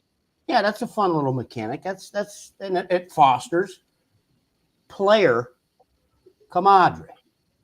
Yeah. Yes. And I think it encourages players role playing better without trying to step on each other's toes still. Yes. Yep. Yeah. Something players need to understand as well is take nothing personally. I can never stress this enough. Do not take the actions of the other players, in character that is, personally. You will get some players who are going to try to poke that bear and try to annoy the players, and that needs to be stopped. But immediately. But if it's organic, if you're playing a character who will poke that bear, then that's fine, But don't take it personally. Don't fall into a vendetta against another player because of the actions his character, especially if the character's actions were on point. Yes, absolutely. Just to respond to Janet's question here, do all of us run our own games? I don't. Oh wait, I'm currently running MERP, Middle Earth Role Playing, fortnightly. I'm running OSE once a month because I'm playing in Bear's Palladium game on alternate months. And I'm running a weekly game of Call of Cthulhu. Halakar, you've been running a campaign of D&D recently, haven't you? Yeah, we're going on over 2 years now, but we only get together once a month. Right. Oh, okay. Yeah, Sean runs. I've got 3. I run an OSE game, which is on hiatus, but we're coming back at the end of the month. My AD&D First Ed campaign and my Fifth Ed campaign. So it's all D&D for you. I know Iman doesn't run anything yet, and Daniel, you are coming back to DMing hopefully this Saturday. Yes. Running a bit of OSE for the first time. And Squirrel, I know work takes you out and about quite a lot. It's been, yeah, I've been diving into work a little more than lately, but I do run. It's an OSE AD&D. It's like a Frankenstein, but I do run that when I can. I mean, I've run all kinds of different games in the past, but yeah, that's right now just one game. So there you go. That's the running of games. I mean, I'm looking forward to seeing Daniel's game on Saturday, and I would like to see how Iman copes with running a game now that he's had a little bit of experience of playing in a few. I mean, I'd love to jump in on some of these games. But I can't commit. I wouldn't. I could only come in as a cameo because of my work. I get a call, I got to go. I can't, and I hate to do that to a DM in a group. You know what I mean? But it is what it is. I wouldn't That's start a off good with drop-in running a game game. straight away. A good West Marches drop-in game would be good for you, Squirrel. Then you can just drop in and out when the schedule permits, if you can find one. Yeah. Good luck. Well, guys, I gotta go. My son has his awards thing for Rifle League tonight. All right. Oh, good. Go for it. Go. Yeah. Good luck to him. Yeah. Yeah. We're hoping. Enjoy. Yep. Have a Good good seeing you, Daniel. brother. Oh, he's gone. And of course, I ran my first live Mafia game last week as well, which is not quite role playing, but it was interesting to see the psychology. I think if I was to run something, it would have to be something like that at first because it's much more simple. Yeah. Just to see if people are just to see if people are receptive to my style of whatever, you know what I mean? Yeah. And then obviously I'm working on that Choose Your Own Adventure book. So I'm hoping to do that at some point on your channel. Obviously, if you'd be willing. I love stand-up comedians. The Mafia thing. How many of you have watched Burt Kreischer's thing about the Russian Mafia? No. I'm the machine! I'm the machine. Oh my goodness, you have to watch That's hilarious. It's so good. Fuck it, he's the machine. And I like cats. So, player camaraderie. Richard, I would mention Richard has mentioned here, facing Strahd will build camaraderie if they survive. Well, yes, of course. any tough enemy, but player camaraderie is harder. That's just chemistry. You can never predict. I had a couple of players that I knew through different walks of life. I brought them together into a game figuring, oh, these guys are going to really hit it. Nope. The nitroglycerin. Forget it. Wow. So. Yeah, I mean, it's weird because just because you get along with all of them doesn't mean that all of them will get along with each other. Yeah. Yep. Yeah, you just got to watch it and see. And everybody has different expectations about the game too, and that goes back to what I said earlier about table expectations. I think my formative years were all playing with my best friends. I mean, so it was our characters acted the same way we did. I mean, we had one guy who was big, thick-headed, and would try to run over anything he could. I mean, we were just us in different skins. No, that's most people play that way. That's where things like alignment and personality choices, and I love randomly determined character quirks, can help you get out of your head in that regard. But I mean, as a kid, I lost a bunch of friends because they basically shit on a game that I had prepped for them, and it's like, all right, well, were they really my friends? It's like we had a big win. It devolved into fist fights. Yeah, it's have your priorities. It certainly does help if you gel as people, and as you said, it's impossible to predict exactly. I mean, you can have an idea. You can get a general idea of someone's personality before the game starts, but you won't know for certain until the game actually begins. For example, as I say, if you've got a really good friend who really likes Tolkien's books and whatever, and you bring him into a game, and he's thinking all about. He turned out to be a mathematician type who cares more about the number. I mean, Tolkien was probably the wrong example for that. People who are into Tolkien tend to lean into the role play, but if the person turns out to be a mathematician type who cares more about the numbers and the accounting of the game, and you've got a game which is not into that at all, it just won't fit. It just won't work. Yeah, if the rules don't reflect the min-maxing, then it won't. The person would be, what the heck? I can't. No, yeah, I agree.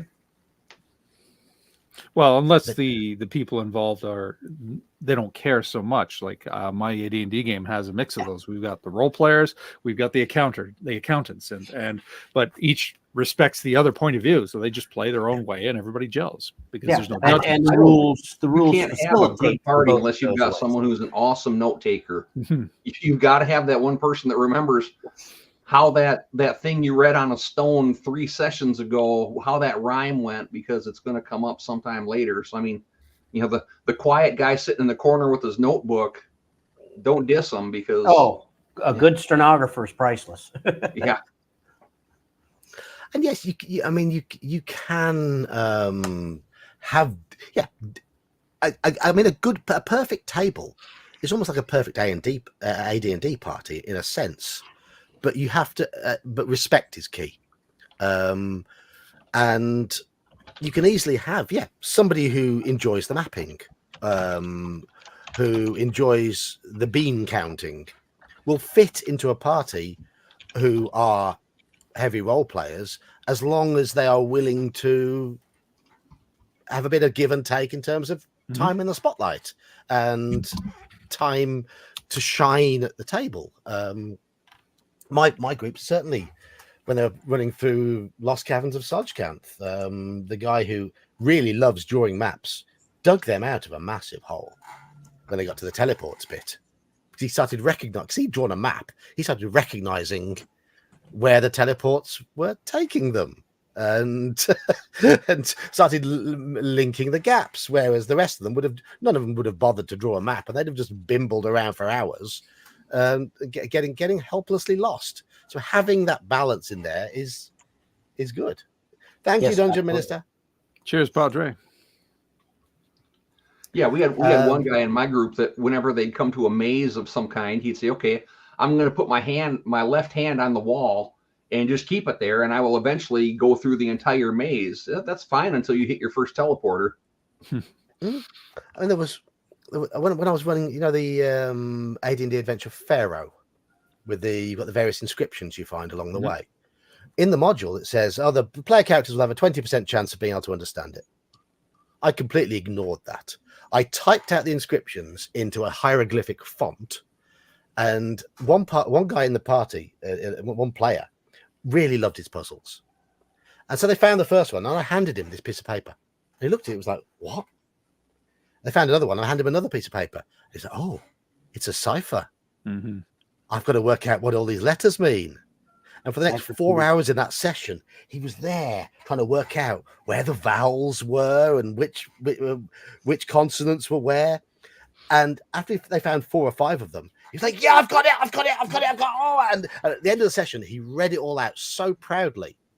And he barely uttered a word during various combats and various encounters because he'd just be there in the corner scribbling away, but he loved it, absolutely loved it. And that sense of achievement he had at the end of it was that's great also as well, because you don't necessarily need it. You're not stuck in a room and having to solve it to advance, whereas you do that, players are going to revolt. Whereas if you give them a puzzle or a cipher that they have the time to figure out, then it usually goes well, because you'll get that one player who can set aside, "Okay, I'm going to solve this," where the others can still do something.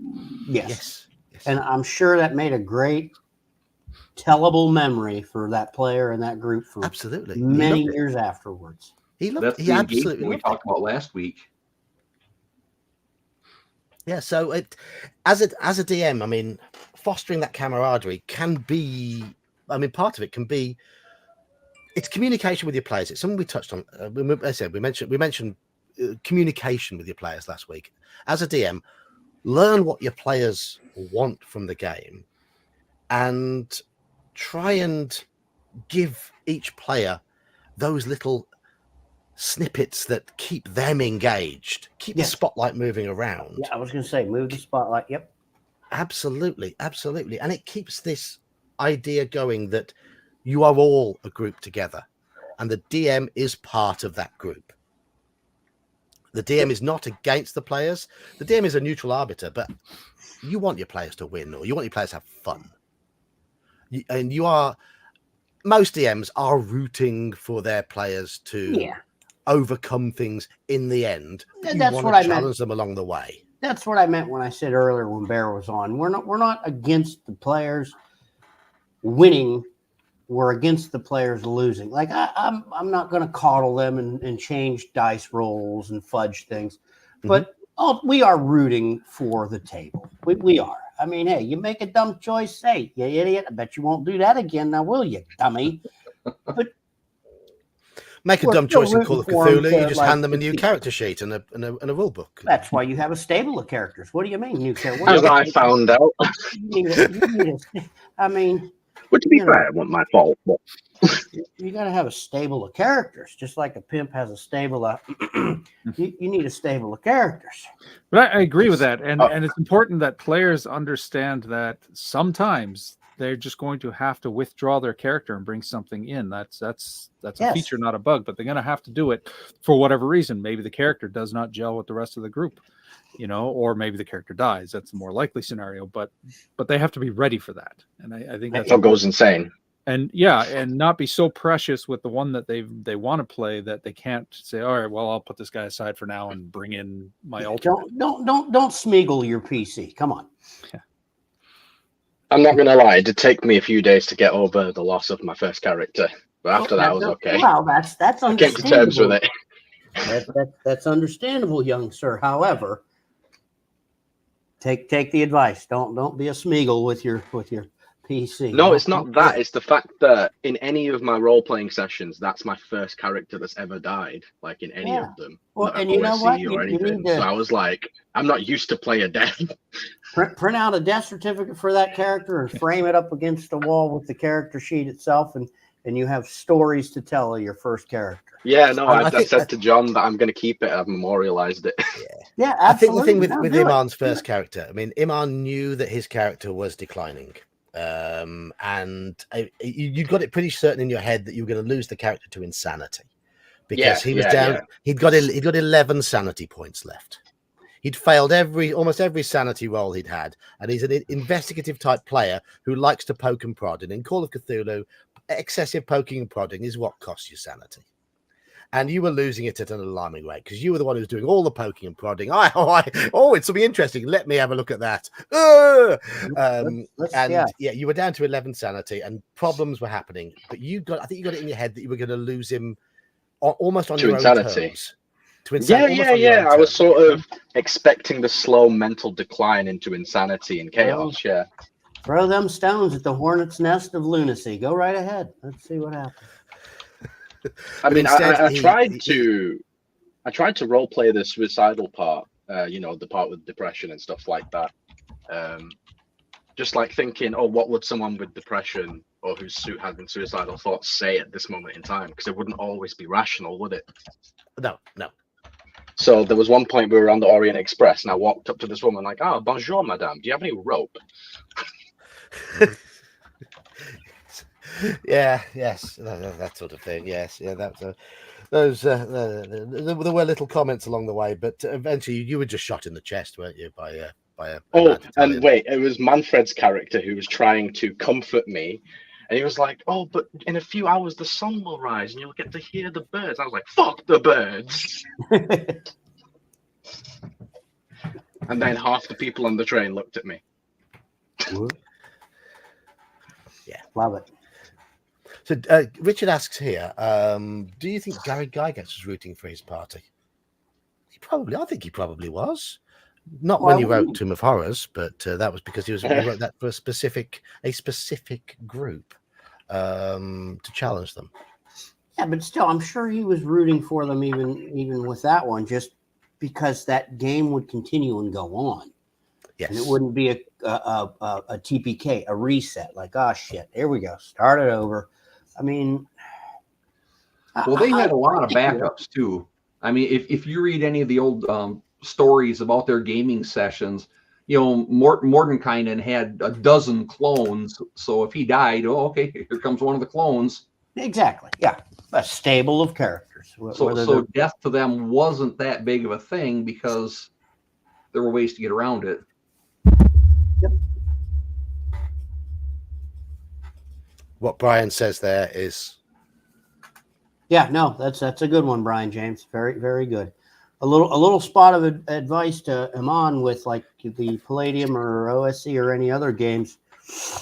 When you have a character, what's fun to do? You don't have to create roll. There's different random charts you can get from different games for the amount, the number of siblings, and the relationship between your character.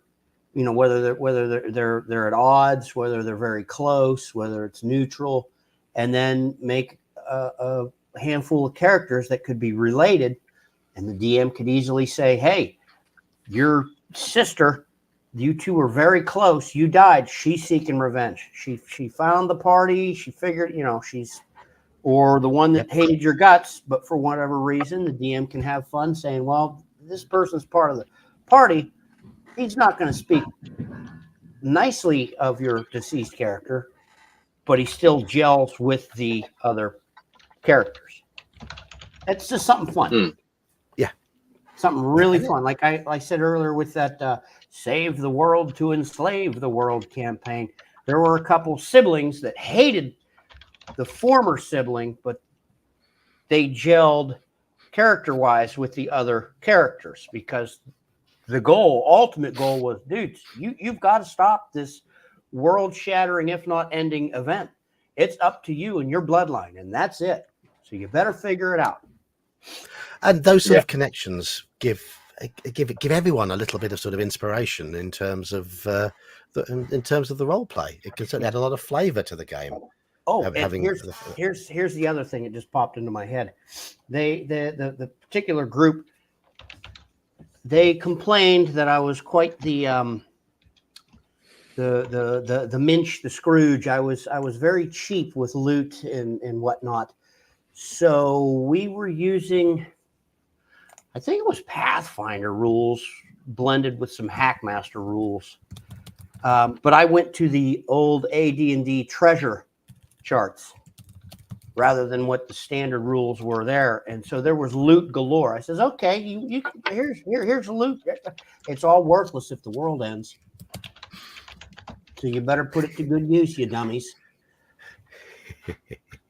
So they got a kick out of that too. Absolutely. And there we go, binding character camaraderie by an end of the world is coming, you better work together. Janet asks, do we like being a DM more than playing as a character? And I think Straw Piglet has answered that for me. It depends on the GM. It depends on the game. Depends on I love playing Call of Cthulhu when there's a good keeper running it.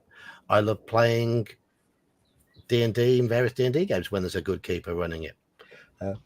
There are certain games that don't gel with the way I play, and even a good GM might struggle to keep me interested. Sci-fi. But I think, much of it depends on the GM. I love GMing though. I love it. Absolutely love it. Most systems. There are some systems I wouldn't never attempt to GM. I'm not the right GM for, but a good GM with the right system, I'd love playing. The right system for me as GM, I love GMing. I just answered her, but it's like I prefer DMing because that's the only way I'm going to get the exact game I want to play. Yes, precision. Right. Yeah, but then those darn players go and do something totally unexpected. I need to clone myself so I can play in my own game, I think. Exactly. There you go. I like DMing. I've always been, it's a small town, small group of people, so I've been forever DM. Mm. You see, Sean, you there's seem more to enjoy games the that I game of can play game of in- Cthulhu. Oh, I enjoy Sean- playing in games, but to Yeah. get the now nobody runs games exactly the way I love them, right? The perfect of course. styles. So yeah, there's that. Well, Um, here's one thing I did read. Most of the time, if there's a game that you really want to play, you're probably going to just end up DMing it. Right. Yeah. Because you're not good luck finding a DM for that particular game, whether it's a rule set or story. Good luck. That's how I got back into 1E, because I was second ed was my main thing, and then I was like, I want to sit in on a 1E game and just experience it. And I looked all over for people running 1E, and nobody was doing it. Like, they were advertising 1E, but it was really 2E. Yeah. Right. It's like, this isn't 1E. You advertise 1E. It's like, well, we prefer 2E. Then advertise it as 2E. I want segments. I want weapon versus armor. Come on. I want exactly. I want what makes 1E unique. It's like, well, And that stuff's kind of boring. Well, then you're not playing 1E. That is one of the points I have in my head regarding the whole topic we've got today. Player camaraderie. How do you get player camaraderie? You're honest about the game you want to run.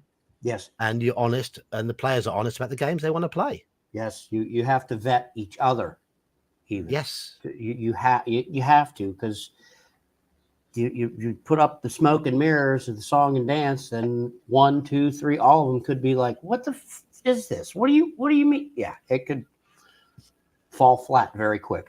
Yeah. So Well, communication. You got a new member, John? Oh, remember? I do, Peter. Oh, thank you, Peter. All right. I like to open, like, if one of my regulars is out, or if my OEC game, which is rotating anyway, I like to invite guest players just on a one-off basis. They don't have to commit; they just come in and see what it's like. So, I've had people come in and it's like, yeah, my style is not for them, so they don't come back. But that's fine. That's perfect. You wasted an afternoon, not even a waste. They still had a good time. Just I know a friend of mine who's been playing D&D since '74. Like, he played in the earliest edition. He's played them all the way through. He loves 5th ed. He thinks 5th ed is the pinnacle and it'll never get any better. Oh, and yeah, well, whatever. I'm not criticizing his preference, but he sat in on my OSE game and, like, he melted down like a child when his character died. It was like, really? You've played old school and you weren't expecting a character death? Like, he stood fast in front of a swarm of giant rats that just ripped him to shreds. Tried to turn them, not giant rats, giant skeletal rats. He tried to turn them. He died, and he was convinced that, like, he believed that I should have fudged it so he could win, because that was an epic moment. It was a climax, and I'm like, no, that's not what the dice said. Rolls in the open, like 98%, always in the open. You see them, that's the way it is. Some rolls, of course, I sneak. Well, shuka. Yeah, you seem to. The guard sees. Whatever. There's certain kind of rolls here and there, but yeah, 98% in the open. It happens. It happens. See you bye. Put your combat and your saving throws and stuff like that out in the open, and other stuff just tucked away. Yeah, some skills that matter, DM does it, and some skills that don't really have much of a failure, much of a consequence for the failure, let the player roll it in the open. We have a Mark Hawkman. Hello, Hey, Mark Hawkman. Hey, Mark Hawkman. I was just listening to the part where you were talking about character deaths, and reminded me of, like, I had a Hyperborea campaign where I had characters die on 5 different occasions. Only 2 of them were things that I actually really kind of, like, felt anything about. Like, the 5th one, which is the one that actually bothered me a little bit, second one, I guess. Like, the first character I put in, I had that character for, several sessions, and, I was kind of expecting to get killed off in some of the adventures we were in, but didn't. Okay, cool. Then one of the other players, who's someone who hadn't played before in this campaign, sets off a trap in a room after we'd beaten the boss and we're just picking up loot, getting ready to leave.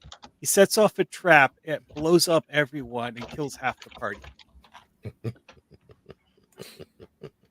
And that was how my first character died. Just Sounds epic. Random nonsense. John's like, oh, I might have to use that one. Haha. Well, Yeah, I'm saying I haven't used it that was before. this arcane laboratory thing where you have like gems and things, and there's this skull inscribed with glowing runes sitting on a shelf. Yeah, the skull exploded when someone touched it. Somehow the person who touched it didn't die, but whatever. I wonder if your DM for that had been reading Tomb of Horrors. They did a That- reverse Leroy Jenkins. No, That's a not. good booby trap. It doesn't get the person who sets it off. It gets the 3 behind them. Well, what it did is it just like created an explosion that hit everyone in the room, and some of them. Lee R. lived, Wilson. It's reverse Lee R. Wilson. Sorry, I was thinking of his name. Well, like the other ones though is one of them was just this weird random thing where opening the door to the boss room, the boss fired a lightning bolt out the door, and I just happened to be one of the people who got hit by it. And I didn't have a favorable roll on that, and thus I died. Let's see here. What are the other ones? One of them was there was a random encounter where our party got ambushed by a group of bears. My character got mauled to death before I could get away. Which let's see here. One of them, My party of fifth and sixth level characters went through in the dungeons of the slave lords, and they'd had a really good time of it up until then, pretty much until they got beaten in the dungeons under A2, which allowed me to skip A3, which was marvelous because A3 is crap. And they were there. They were fight. They got into a fight with a single giant crab, single giant crab, and they were trying to hit this crab with bones and sticks and things like that, because those are the weapons you've got. None of them could hit. Could hit.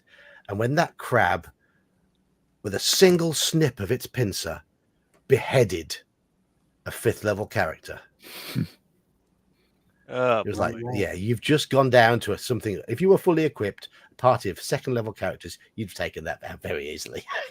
But here you are, naked, under a volcano, nothing but a loincloth, hitting something with sticks. Oh, how the mighty have fallen. That was just a turn the tables after killing that giant crayfish underneath the moat house. Yeah. Well, the fourth one on my list was this room where he describes it as having a bunch of centipedes in the room. I'm like, okay, that doesn't sound like a problem. I can just kill the centipedes. Then he's like, oh yeah, but these are monster centipedes that are 3 feet long, which he tells me after I decide I'm going to fight them to get the treasure that was in the room. And the funny part, though, is that this particular monster design, it really isn't actually got any physical strength. It's just that if you fail your poison saving throws, you die of poison. Of course, even a massive giant centipede can take down a fairly potent character if the dice say so. Yeah. Well, I mean, this character I was playing actually had a pretty high ability to avoid regular melee attacks. It's just, the poison aspect of things. Yes. It sounds like everyone needs the dice's consent as well. Absolutely. Yeah, well, yes. And the dice are the arbiters of the game in the end. Regarding player camaraderie, I've seen more and more. I know it's a symptom of being on the internet, but I obviously being on the internet, and you see more and more reports and horror stories than I could ever imagine. Half of them don't ring true, but I'm guessing that the internet is a place for people to vent about people they've encountered along the way, and they might well embellish, use a bit of hyperbole. But there's knobhead, plenty of knobheads out there. But also, it seems to be more common nowadays that you add random people to a game, which is a bit of a recipe for disaster. I personally think I've been lucky in recent years in that the people I've discovered to play with are people, more often than not, I've become friends with. Certainly the group I met through a shop. we've all become friends, and there are still 3 of us in that group who are gaming together regularly. 3 have had to pull out for other reasons, but 3 of us are still gaming together regularly, and we met through a shop. But having the Discord, it's been nice that people who discover my channel align with what I generally have to say, have somewhere to meet. Yep. And we've had very, very few issues in our games on Discord, because that's a way to vet players in a way. Yeah, because Just almost through everybody the YouTube, through the Discord, absolutely. I mean, almost all. I'm not saying everybody, but almost everybody who's come into the Discord has come in with what I'd consider to be the right mindset for the games that I want to run. No, but there's he who shall not be named. There's the odd one or two. The Womble. Yeah, I was thinking that. He's never been in my Discord, so that's fine. I mean, there's one. You wouldn't ever accept his invite. Fuck off.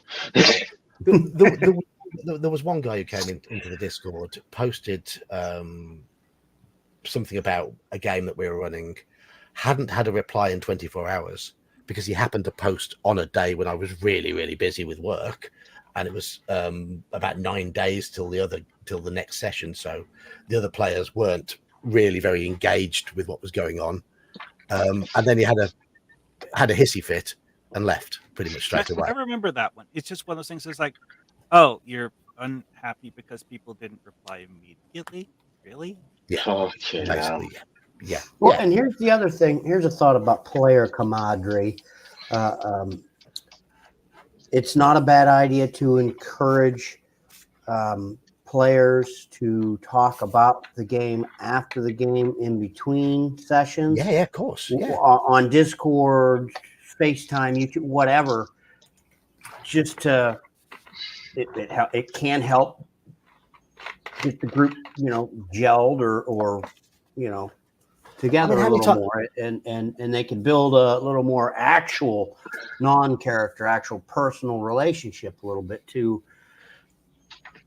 Yeah, absolutely. I feel like no, you go, John. I mean, I certainly it seems to happen on a Thursday, because we don't play games very often on a Thursday, but we've had quite a few sessions where I've just sort of randomly just logged in and someone's come and joined me, and we've been chatting away, and someone else has come in. We've had 8 to 10 people in there most often on a Thursday night. We don't have games on that night, and we've just been chatting about nonsense. A lot of you guys have popped in to those just random chats. Yeah. And others who are in chat tonight, people like General Nut, Slan, and others, and we'll just pop in just for a chat. And I think that's important. I think having just the ability to do what we're doing now as well, just chatting in a friendly manner,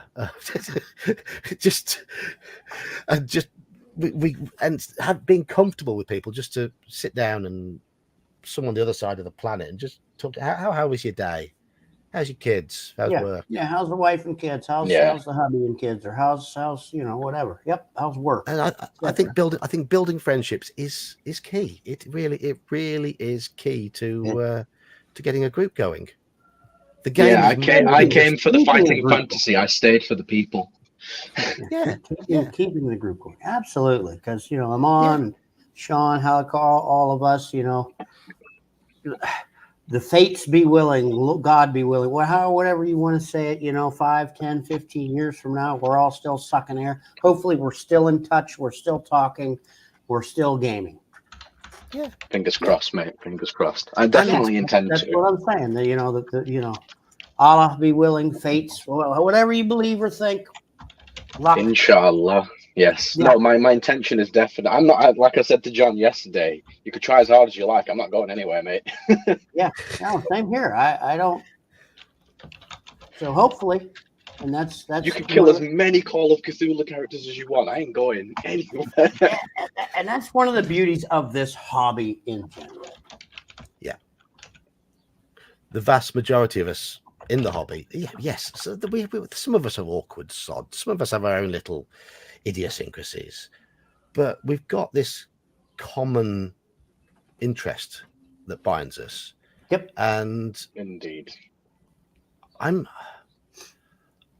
what is important to me is I like to be respectful of other people's opinions, as and when I can be. Yes, As long there's as always a as long line for everyone. there is a personally, line. yes. There is a line. Yeah. That's personal. Anyways, yeah.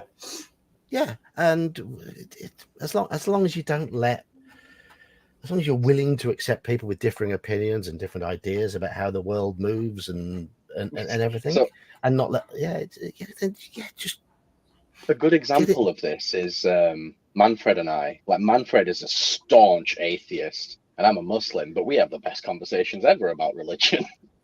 yeah, because you respect each other's opinions, and you've got to a level where you're able to even gently poke fun at each other, but it's in jest. You know it's in jest. Of course, yeah. Because anyone who's part of this community, you'd like to think is a halfway decent person, because obviously they're coming through you, aren't they? And it's not like they'd come through you without coming through the YouTube channel and then the Discord. So the fact they're in the Discord at all is usually like they've been vetted already. Exactly. I was just going to say, a little bit of vetting can go a long way. Yes, yes.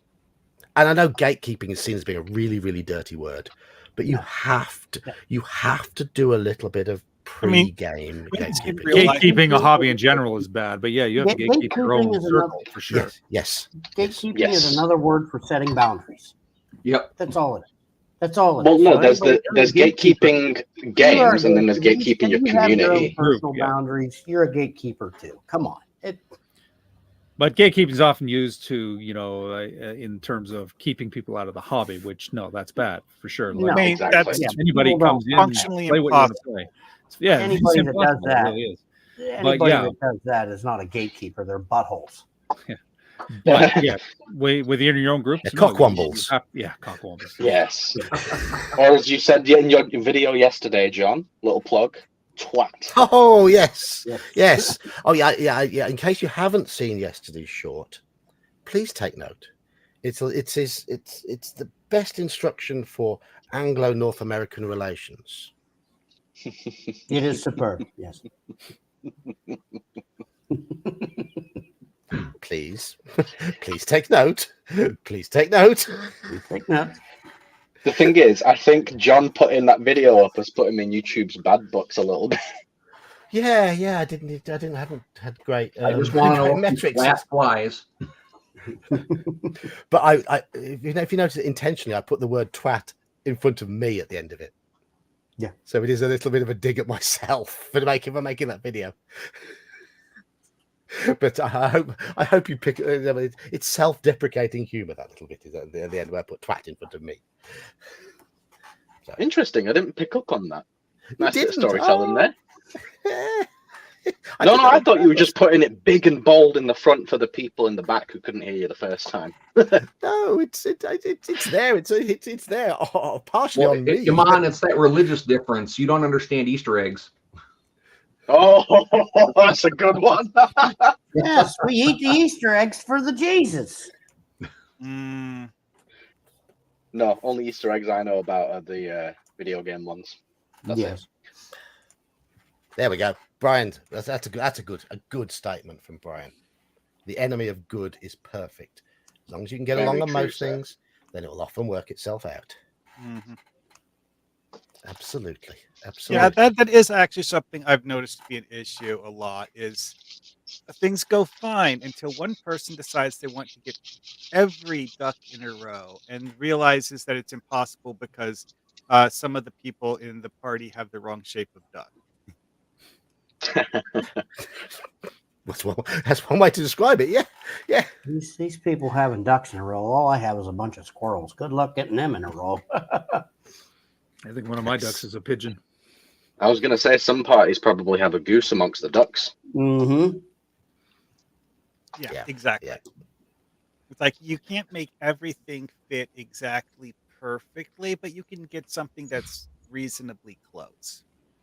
By all means, you can try. It ain't going to happen. Actually, Straw Piglet has an interesting point about the whole bunnies laying eggs things. That would actually make a pretty good RPG monster. Have it be a hint that what you think is a bunny is actually a small dragon. Like the What would wolf in it sheep's breed? clothing in Expedition to the Barrier Peaks. Or that one from that Monty Python's thing.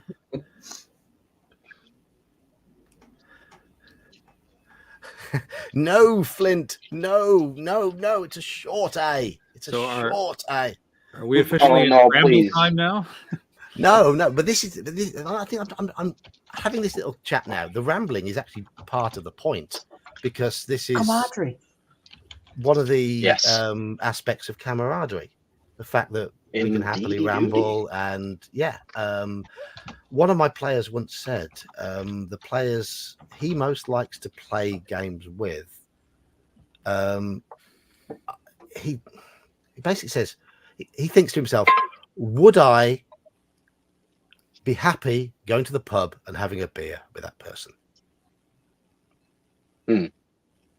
And if the answer is yes, then happy spending 4 hours at a gaming table with them generally, as long as your game styles align. Yeah, that's one way to look at it. Yeah. Would you be happy to go to the pub and have a drink with me? Yeah. No, because you don't drink. He can have a Hey, water. I didn't specify alcoholic. Now, that's not a fair assessment because I don't drink either, but I'll go to the bar, once or twice a month just to listen to live bands. I'll drink my Diet Mountain Dew and Yeah, I'd be happy pistachios and have a hell of a time. I'd be happy to socialize. That's the thing. Socializing is fine. We are planning to meet up at the Games Expo. I'm planning to come to Clericon, and it's these sort of things help with the bonding as well. Help with the camaraderie. The ability to travel. Okay, not everyone has the ability to travel, but get to a convention, meet like-minded people. It's all good. Yeah, that's why I love the only con that I go to, Gary Con, so far. Claricon, fingers crossed this year. It's what, a 4-hour drive for you? It's not too far. Well, where's that? Claricon for you. Claricon? Yeah, it'd be 6 hours, something like that. It's not that far. It wouldn't be. Wouldn't be 2 hours to Niagara. So how long for you to get to Niagara? Niagara, maybe 6 hours. Okay. Maybe. Not so bad. Yeah, it wouldn't be. I'm not worried about the drive. I have to get things lined up. Hopefully, I can clear a slot from work, and we'll see. I'm pushing for it. I would love to go. I'm bummed I missed the last one, but I mean, heck, I drive 9-10 hours to get to GaryCon once a year. Heck, down here to work, I drove 12 hours to get here. So that driving, I'm not worried about the drive. Oh yeah, I drive 18 hours one way to get to work sometimes. I don't. Okay. I was wondering if you lived in Wisconsin. You mentioned GaryCon. Yeah, no, I live just south, just a hair south of Youngstown, Ohio. Okay. Where that train exploded and all that. I live that happened in our lap. I'm a couple hours north of you. Okay, yeah. So I've never taken the ferry across Lake Michigan, and I want to do that this summer and go to Lake Geneva and go to the museum again and go to Noble Knights and all that. I was going to say, if you lived in that area, we'd have to get some pizza.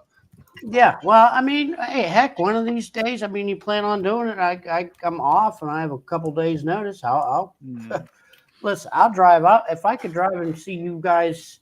Even if it was over a weekend or long weekend myself, I'd love to meet people.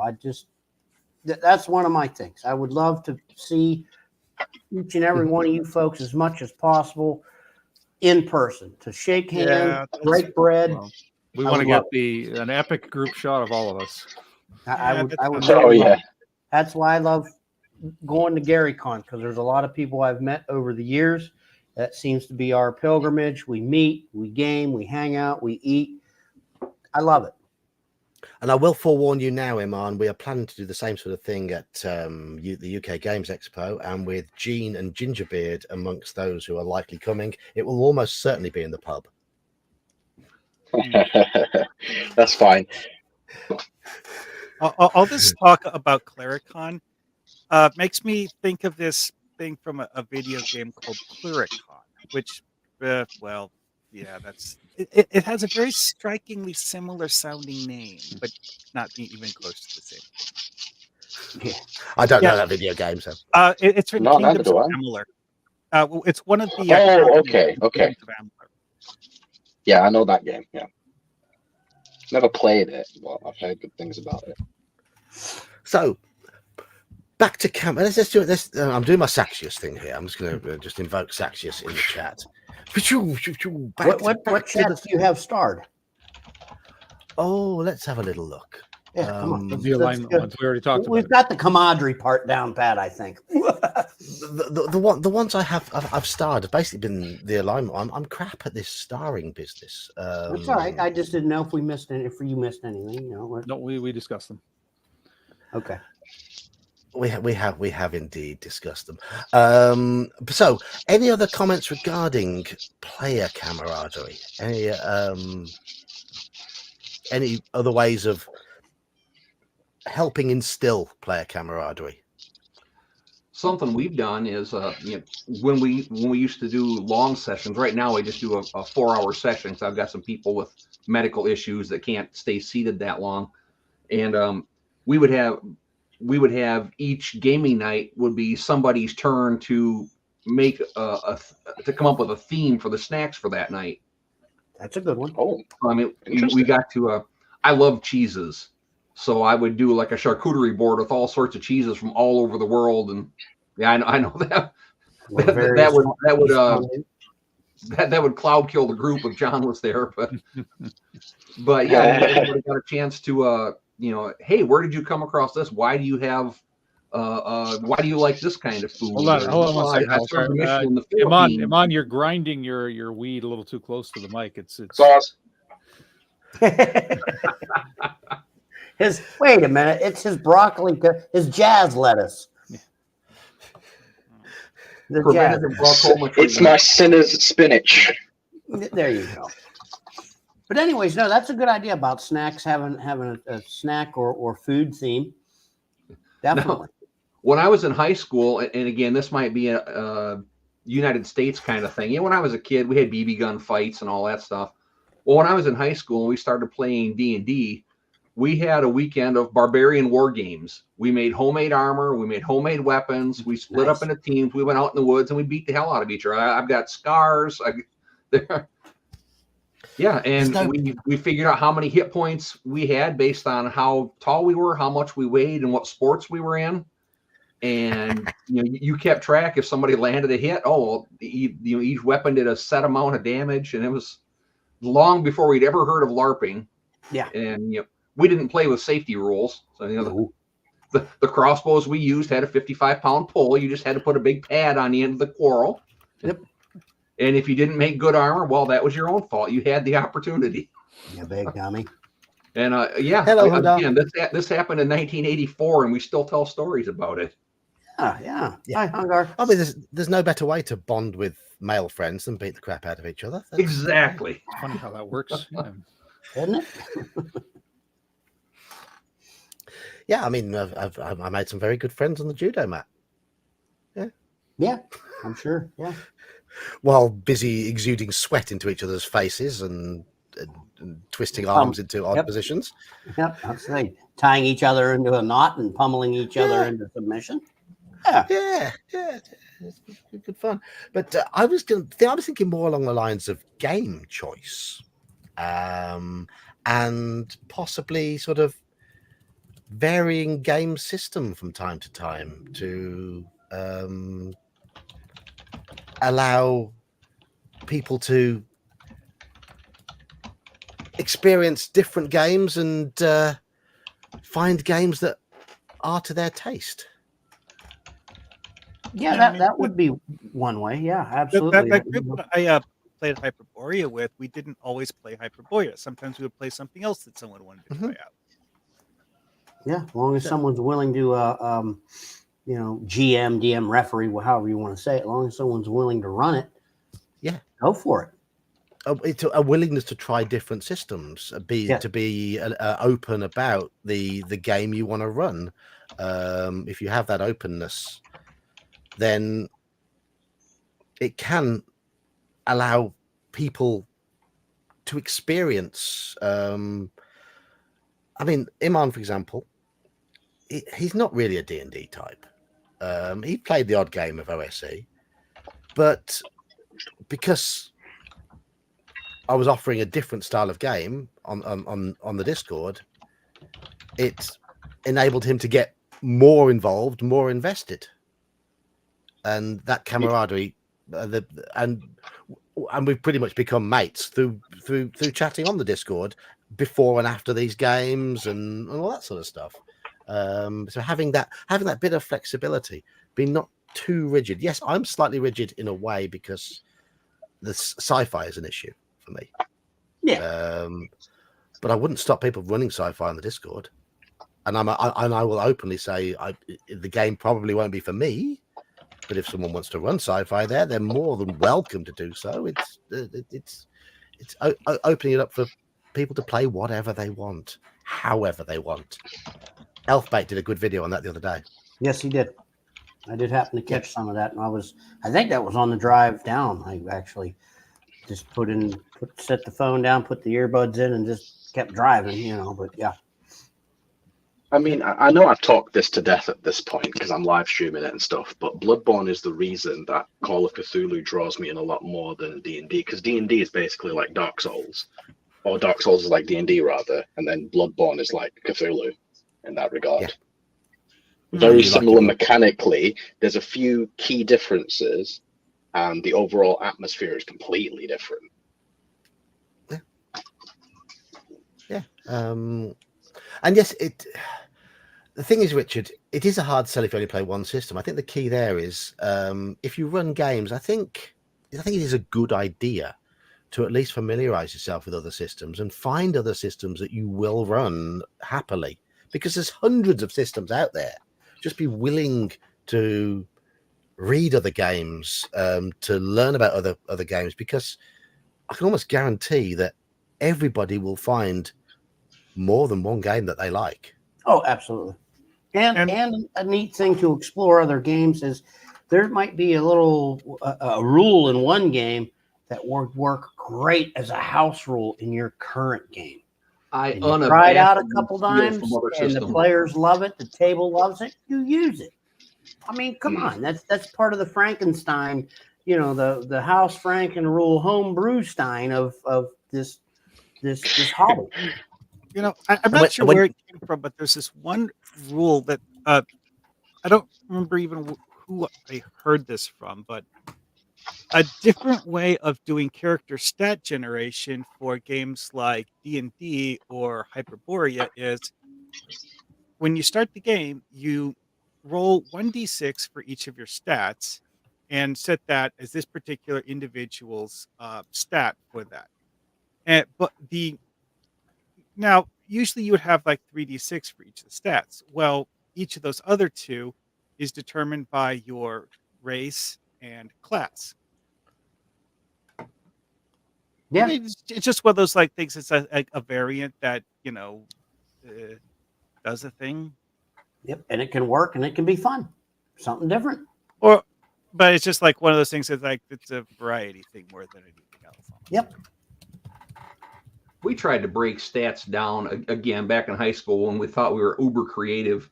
So like for dexterity, each of the D6 represented a different thing. There was hand-eye coordination, slipperiness, and whatever the third one was. Or for strength, we had muscular strength, muscular endurance, and carrying capacity. And it got to be way too much bookkeeping. But I like what you're talking about. As having them more determined by race instead of just, well, dwarves get a +1 on this and a -1 on that, and their charisma can't be above this. I think that might be something that the players would enjoy. But I mean, like for your dwarf example, though, you would just have like, well, I mean, there's like one stat block for all dwarves, more or less, kind of. So, like all of the dwarves have good strength and low charisma, etc. But when you like, bring in things like this, I think as a DM, it's always a good idea to talk to your players about it and get a bit of feedback from them. of And course. this, yeah, I love dwarves, but I always thought they got the kind of drew a short stick because elves, resistant to charm and sleep, improvision, all that. That stuff gets used all the time. How many modules were printed that have something where a dwarf is going to say, "Hey, I want to find out if this passage is sloping up or down." Mhm. Yeah. I think there are two that actually had that mechanic in it. When you first get into the temple part of a Temple of Elemental Evil, there's one long passage that slopes down. And The sloping doesn't come up, but the depth underground all the time. People are always trying to get their bearings and determine how far deep they are. So that one works. But dwarves also get that massive bonus to their saving throws that elves Yes. don't get. That can change the game as well. So they get the short end of the stick in one regard, but on the other regards, they can be really good. And their ability to detect stonework traps has also saved many a life. I don't make that a passive skill though. They have to actually be looking. I don't know how you run it, but well, if the players have chosen to go exploration speed, they tell me what they're doing, and the dwarves will often say, "Okay, well, I'm going to be checking for traps as we go," and so it sort of is passive in that they've told me to do it. Right. I know if there's a trap or not, and then I can roll to see if they find it. So it does work out well. But if you have a dwarven thief, for instance, then they have to decide, are they checking for generic traps or the stonework kind?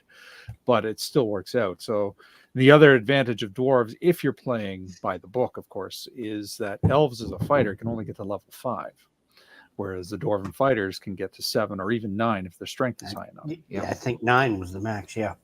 If they have maxed out strength.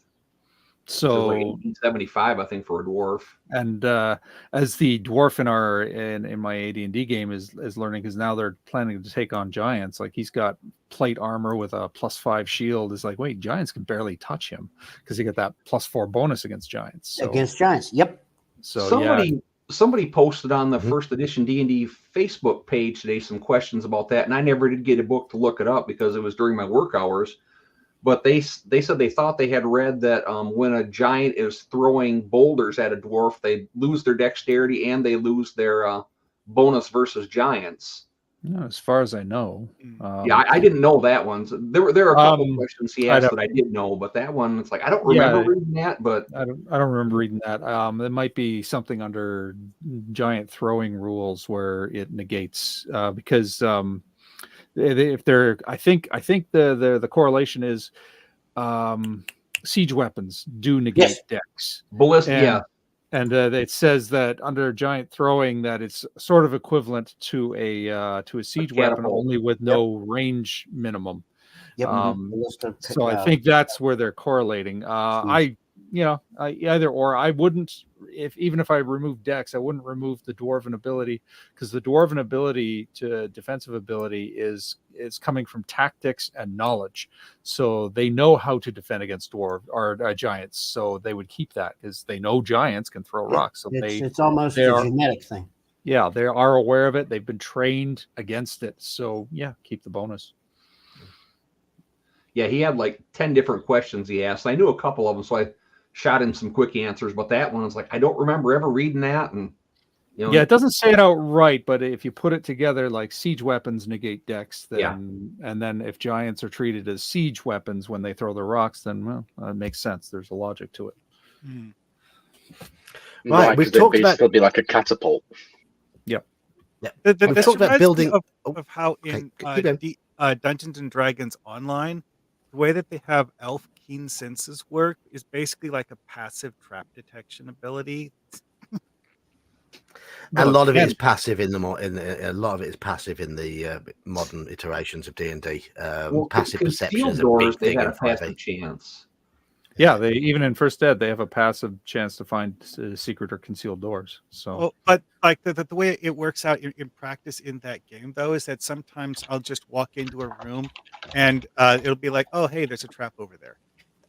That was one of the problems I had with the 5e conversion of Tomb of Horrors, in that it talked about finding the traps using perception, and some of them were quite low, and you could argue that passive perception would spot them, and all that sort of stuff. And it was just like, I don't want them walking through Tomb of Horrors with a radar going ding, ding, ding, ding, ding in an the way adventure it that's works designed to test the players. in DDO is that each individual trap in DDO is defined as having a threshold needed to successfully detect it. If your Right, passive yeah. perception clears that threshold, boom, you see it immediately. But Yeah. you might not. Well, the way I interpret it for fifth ed, and I'm sure the fifth ed rules lawyers can argue with me, but this is how I like to interpret. Perception is your senses. It's your use of your 5 senses. Investigation is finding things like that. So you have to investigate to find traps. Yes. Passive perception won't necessarily find the trap and identify it. But if there's a case of somebody's passive perception meets the threshold for the trap, then I try to translate that into one of the senses is sort of out of place. Like I can say, oh, there's a breeze in the wind, you feel it on your skin, which, indicates the crack in the wall where the spring darts will come out, something like that, a clue, but not necessarily full disclosure. And if they investigate and get the thing, you found, look, dart trap, right? Things like that. So it's a contextual clue rather than ramming it down their throats. Yeah, but the passive perception will still at least passively give you that clue. I think that's a good way of doing it, and it keeps that delineation. Well, in some of the old modules, it would specifically say, this the catch to the secret door is you have to push in the moose head on the wall, push its nose in, and turn it clockwise. It's not just, I found a secret door, I can get through. You found it, but now you got to figure out what to do with it. Yeah. Where I don't see that in a lot of the newer games. Okay, I found the secret door. All right, there you go. You're done. There you're done. Yeah. Yeah. Well, that's on the DM. That's on the DM to start doing that and adding that level of detail. Yeah. The way they write it up, it can be very minimal if non-descriptive. And I'm guilty of that as a DM too, right? I have them like they spend their turn finding the mechanism, and if they find it, right? Yeah. Other times I'll be a jerk and make them figure it out. Well, I mean, it kind of it keeps the game, keeps them on their toes somewhat, and it keeps it a little fresh. It's not always stale. You found it, head on through. You found it, head on through.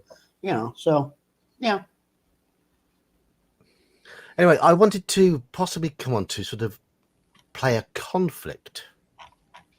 Have any of you experienced much player conflict at the table? Ask yourself, Sir Devere. Yeah, over the years, yes, but yeah, not so much lately. If so, how generally have you dealt with it? Poorly. I've actually, just give them some shit back. well, I'm guilty of being once the player in the game that actually kind of started the conflict. I was part of the campaign was the DM at the time. I was an assassin amongst the party, and my target was a party member. Oh, that's guaranteed to cause issues. Yes. Yes. We the DM and I knew it, and we it ended up being a guffaw and a laugh. But yeah, there was a little bit of conflict because we were using 3.5 rules at the time. We were playing that, and the one player, a lot of his abilities were spell-like and or supernatural. And my character was centered around extraordinary abilities and feats and whatnot. And I ended up getting a anti-magic ring. So I could get close to this player. And when I got close and, showed my true colors, this player says, I'm going to fly up. He was something that had flight that was a spell-like or supernatural ability. Well, with 3.5 rules, the anti-magic cancels those out as well as actual magic. So he's like, I'm going to fly up. And the DM's like, no. And he's like, what? And they started arguing, going back and forth. He's like, yeah, by the rules, it doesn't work. So we fought it out, and I ended up the guy. But I mean, that was part of the thing. And So yeah, I'm guilty of causing that. But again, But a your little role while in that was after the organic dust settled. to After the dust settled, we were still buddies. We were still. your Well, that role in that was particular one- organic to what was being set up by the DM, though. So you just, if it was an NPC, he wouldn't have thought twice about it. You just happened to be a PC in that role. Correct. This is what I talked about earlier about not taking things personally. If you're invested in creating the organic story and you can separate your personal goals and yourself from what's happening in the game, stuff like that, you roll off your shoulder. It's not a big deal. Yeah. As someone who's played some of the weirder TTRPGs, I have actually played characters who had as one of their character stats that they just have the ability to fly. That's just it, straight up. Yep. Because I was actually playing a pixie, and pixies just fly around all of the time. For me, I think going forward, my solution to player conflict will be to the next session spring a game of paranoia on them and say, right, children, get out of your system. Ooh, actually, that does remind me of something I heard of someone doing once in a game that had a large number of players. Is that the party gets into a room and reads this tablet on the wall that says that the room is cursed, and one of the members of the party is now possessed by a demon, and unless they kill the demon, the room will remain sealed and they won't be able to escape. Oh, John, don't your remember chat's how that getting went. argumentative. that sounded like a bad idea in general.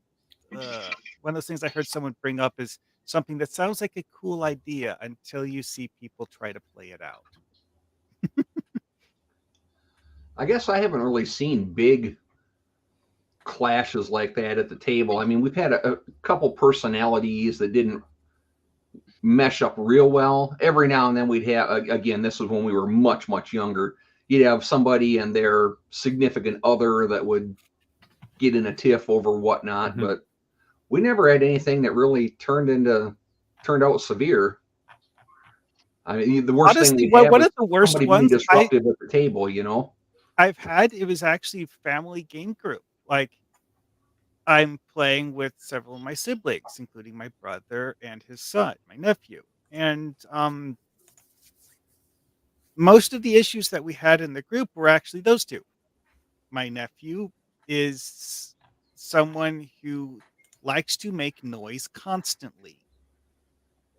I have no idea why. He's just one of those children that will just make humming and bumbling noises just because he can't sit still and otherwise somehow. Which during the game would get weird because sometimes he'll start doing that rather loudly while people are talking about something. Yeah. And then there's my brother who has strange ideas sometimes on the right way to play TTRPGs, and once woke up a room full of sleeping skeletons because I was trying to sneak through the room and get to the treasure on the far side of the room without killing the skeletons.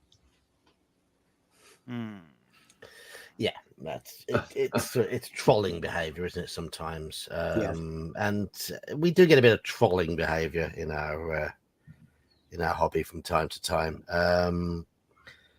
Just trying to think of one of my own experiences with a player, and this was not the best way to handle it, but it did handle it. Going back to the end of my second year at university.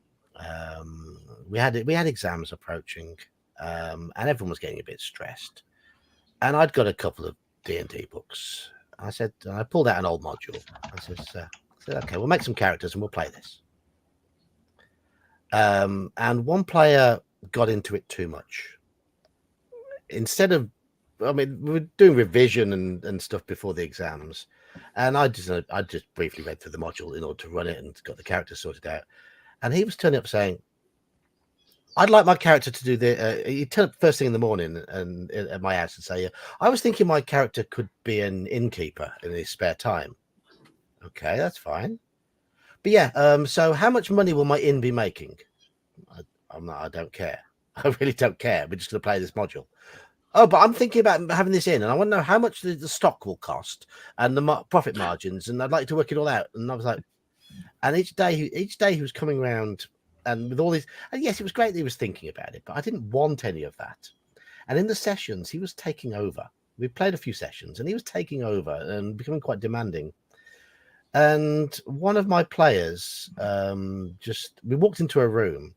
They walked into a room, and I described the room as crumbling, and it's very clear that the pillars are holding up a ceiling that's seen better days. And he just looked at me and grinned and went, I hit the pillar with my hammer. I was like, and I knew what he was doing. And I was like, yeah, I hit the pillar with my hammer. I was like, okay, roll damage. Yeah, okay. I've hit the pillar with my hammer, and I've done lots of damage. And I said, yes. And the roof of the ruined temple collapses in on all of you. Well, damage. It's enough to kill the entire party. And that's where that game ended. And that ended the issue with the problem player who went off in a huff and never wanted to play again. Well, and that was a bit of a clumsy way of doing it, but hey, it worked. We did have one incident because, I mentioned that had that whole thing of having everyone get blown up because someone who wasn't paying any attention to what he was doing just decided he wanted to shove everything into his pockets and did so with an exploding skull.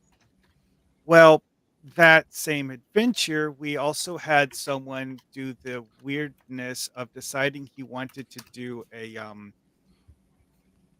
attempt to use his natural athletics to jump over a bunch of metal spikes. And then he did this while carrying a stone statue that logically weighed more than he does. Ah, okay. This is just one of those things where the GM's like, why are you trying to do this at all? Why? Just arbitrate. Just all right. Well, let's figure out how to realistically arbitrate the situation. Oh, look, the statue weighed you down, and now you're falling to your death or whatever. Yeah, really. Don't judge the effort. Players are going to come up with the craziest things. You start judging their actions, and then that's a whole other ball of wax. So just all right. How do I fairly adjudicate it? Yep, you can try anything you want. Yeah. How do I ref? How do I adjudicate? Yep. Mm-hmm. Adjudicate. Yep. I just want to say, can chat just simmer just a little bit, please? They're getting heated over there. Yeah. Yeah. It seems to be one of those cases where someone got triggered by something, and his explanation for why just no. Well, no, anyways, let's just draw a line. Draw a line. Kibosh. We all have our own things that we like in the game, traditions that we follow for one reason or another, ways we like things to be described, and just respect that we have different ideas. So there we go. Which leads back to what you were saying earlier about you wanting to foster a community where we might disagree, but we still get along. Absolutely. Yeah. Absolutely. We're fellow enthusiasts here. Come on, let's share in our enthusiasm and in all our humbuggings. Let's. Well, I mean, though this is a good example of an out-of-game argument because of the fact that someone has decided he doesn't want to use a specific word to refer to an in-game mechanic, and is willing to debate the thing ad nauseum.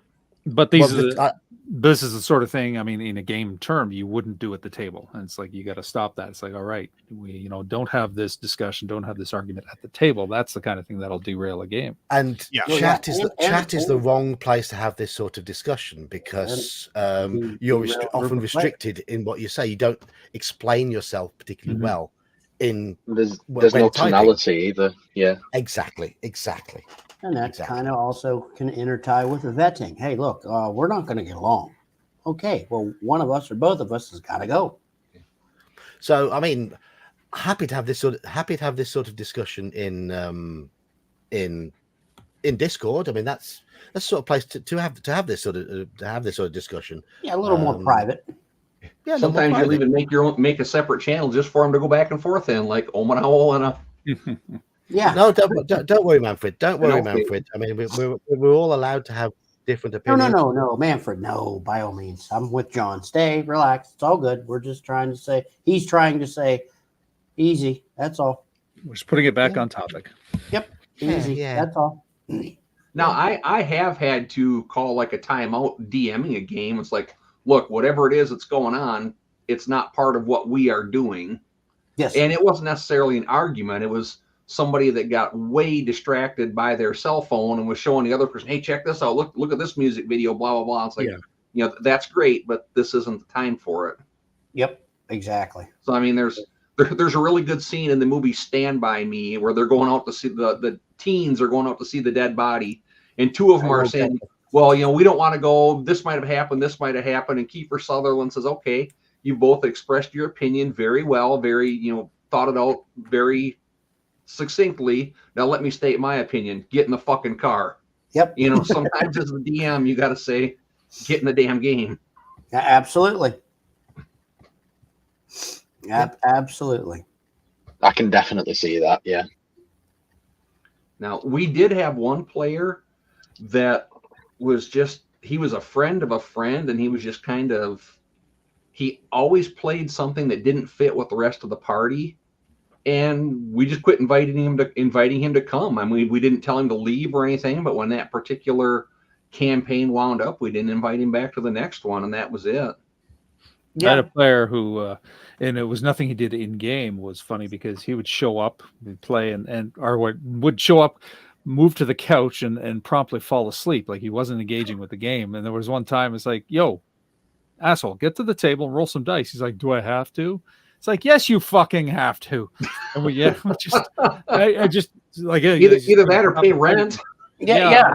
I mean, I have personally removed myself from a table, from a game, from a handful of players. They were DMing, and it was a game. I knew the rules. We all knew the rules. We played it.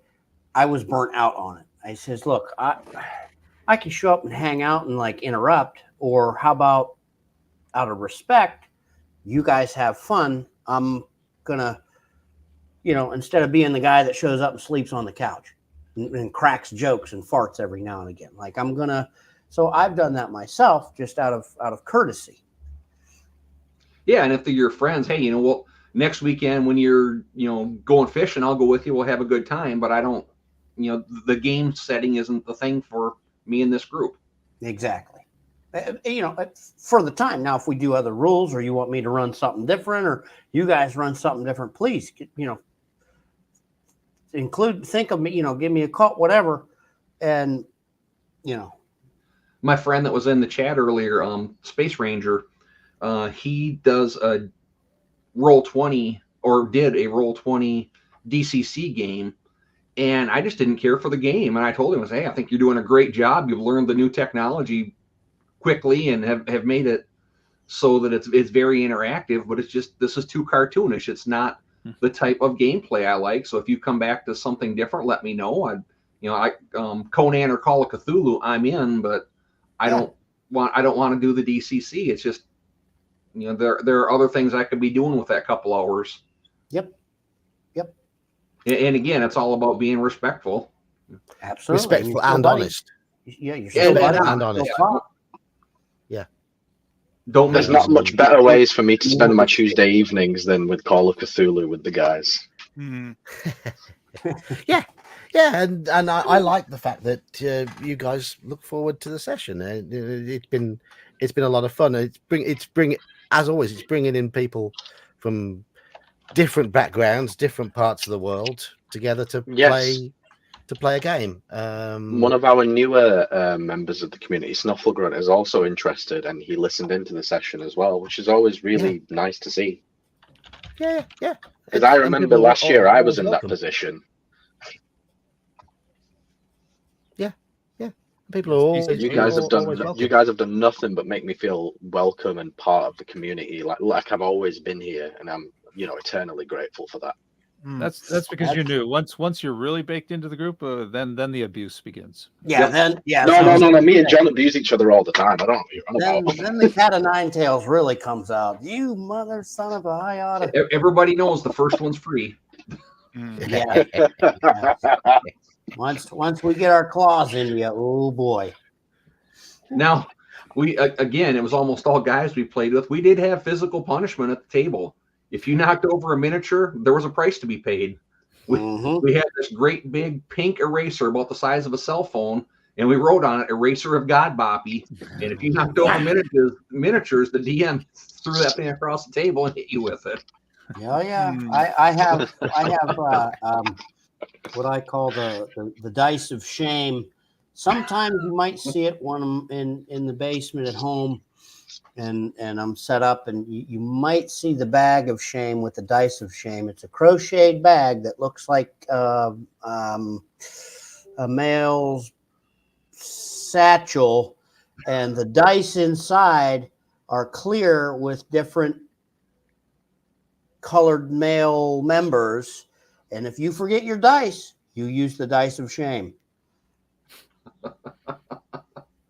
That was a very interesting way of putting that.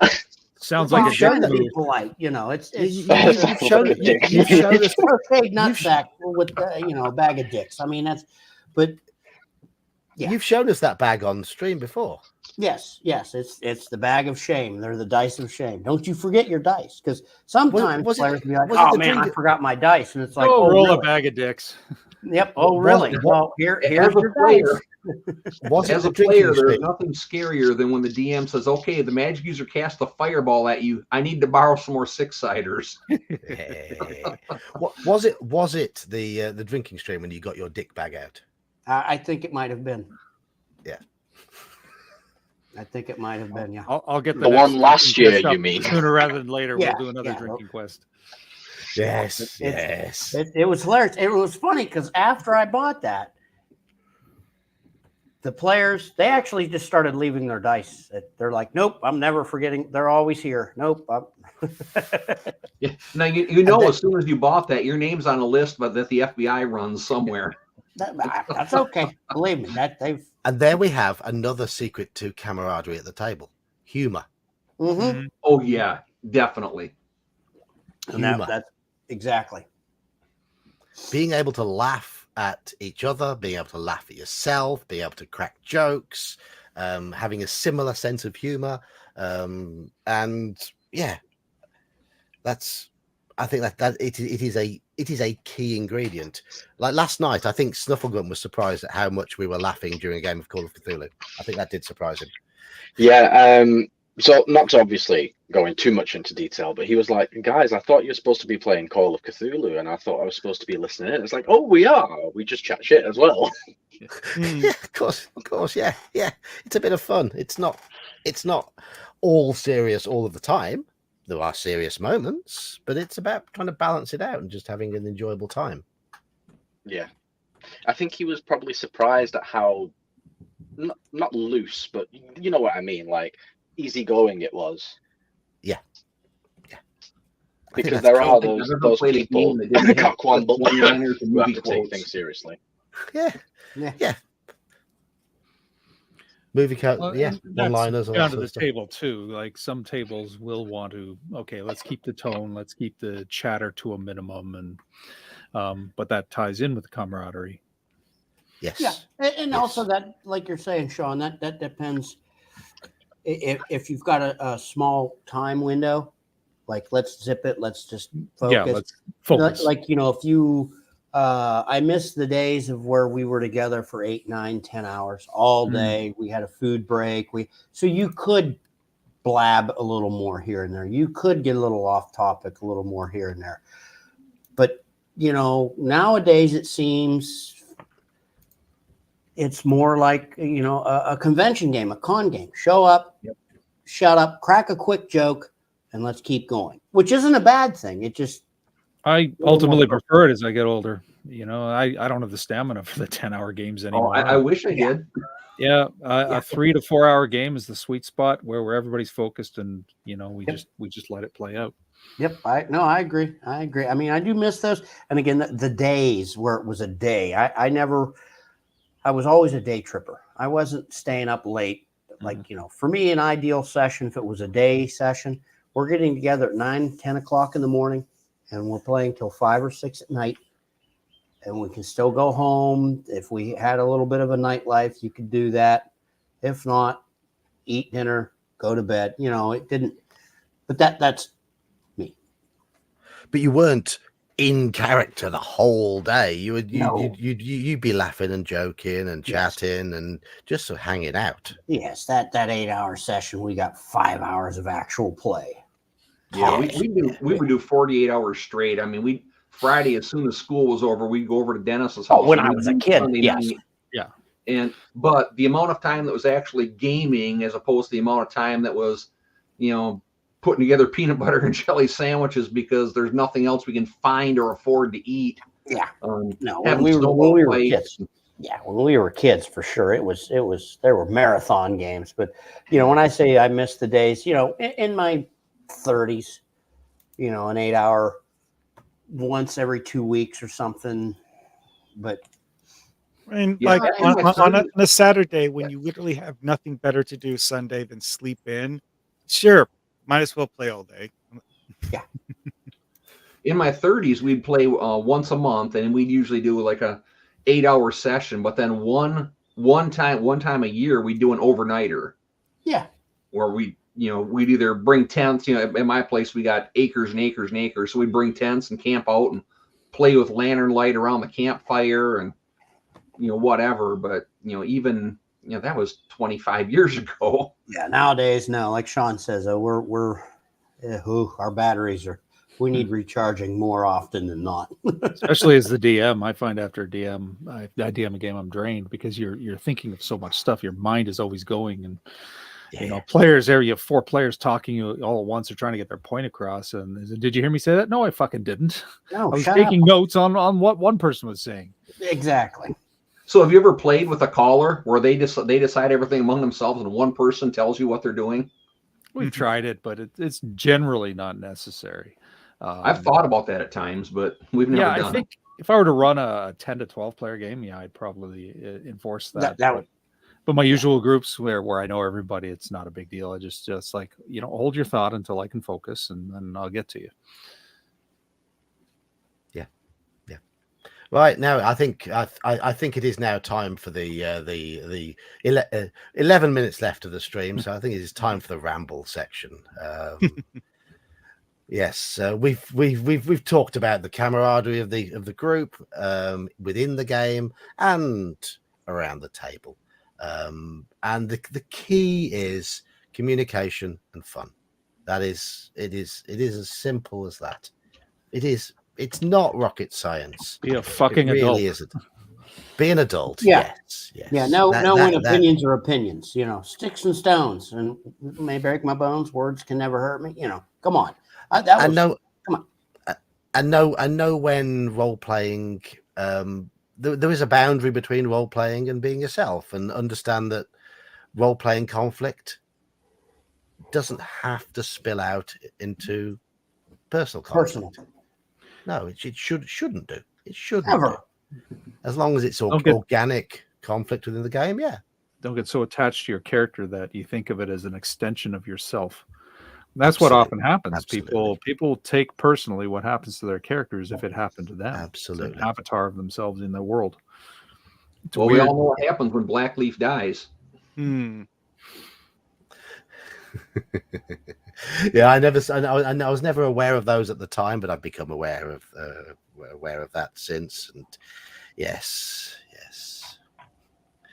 that deserves that whole thing. There just deserves the mockery it gets nowadays. Yeah. Well, that's one of those things. Was like, I know that there was at least one of those instances that was real. However, it gets talked about so much that people think it's a commonality when they're all talking about a single incident that happened. You're breaking up a lot. Mark. It's raining here. That happens sometimes. Well, what I was saying Yes. is that the whole Blackleaf thing came out of badly transcribed accounts of a single incident that got passed around so much it got turned into what looked like multiple incidents. Like, Mm-hmm. And the whole issue that it all came from was misreported and Yep. used for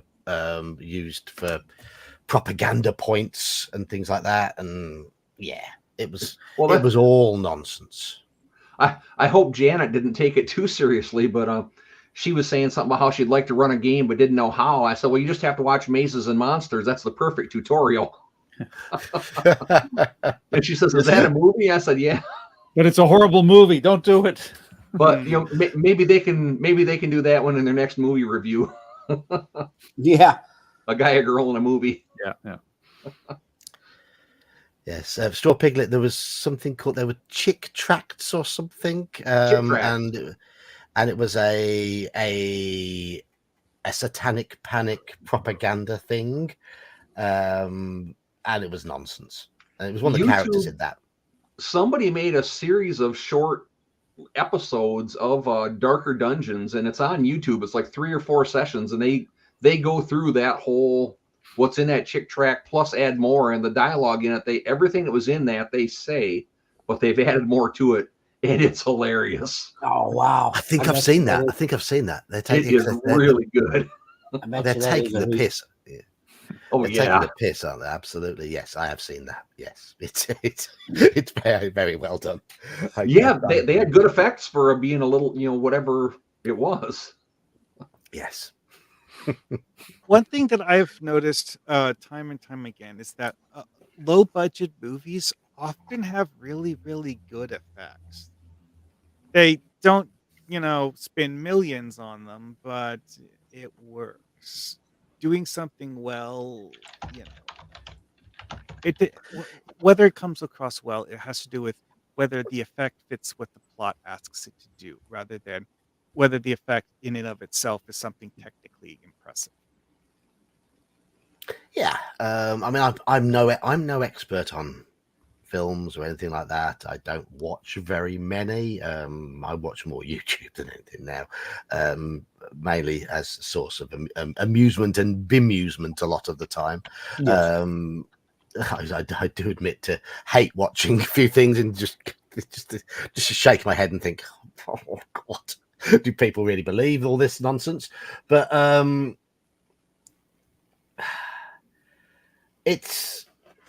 I think you're probably right in the sense that a low budget production will focus more on what matters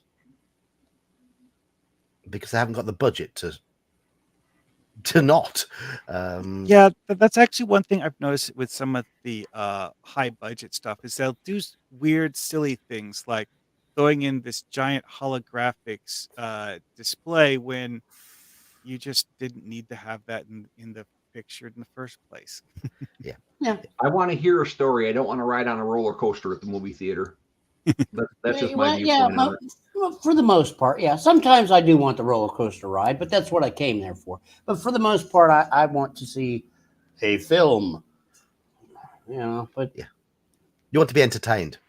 Yeah, I mean, there's a point of entertainment, yes, and then, like I said, and again, I'll tie that back into the a DM talking to the table about what game is going to happen and what each of them expect.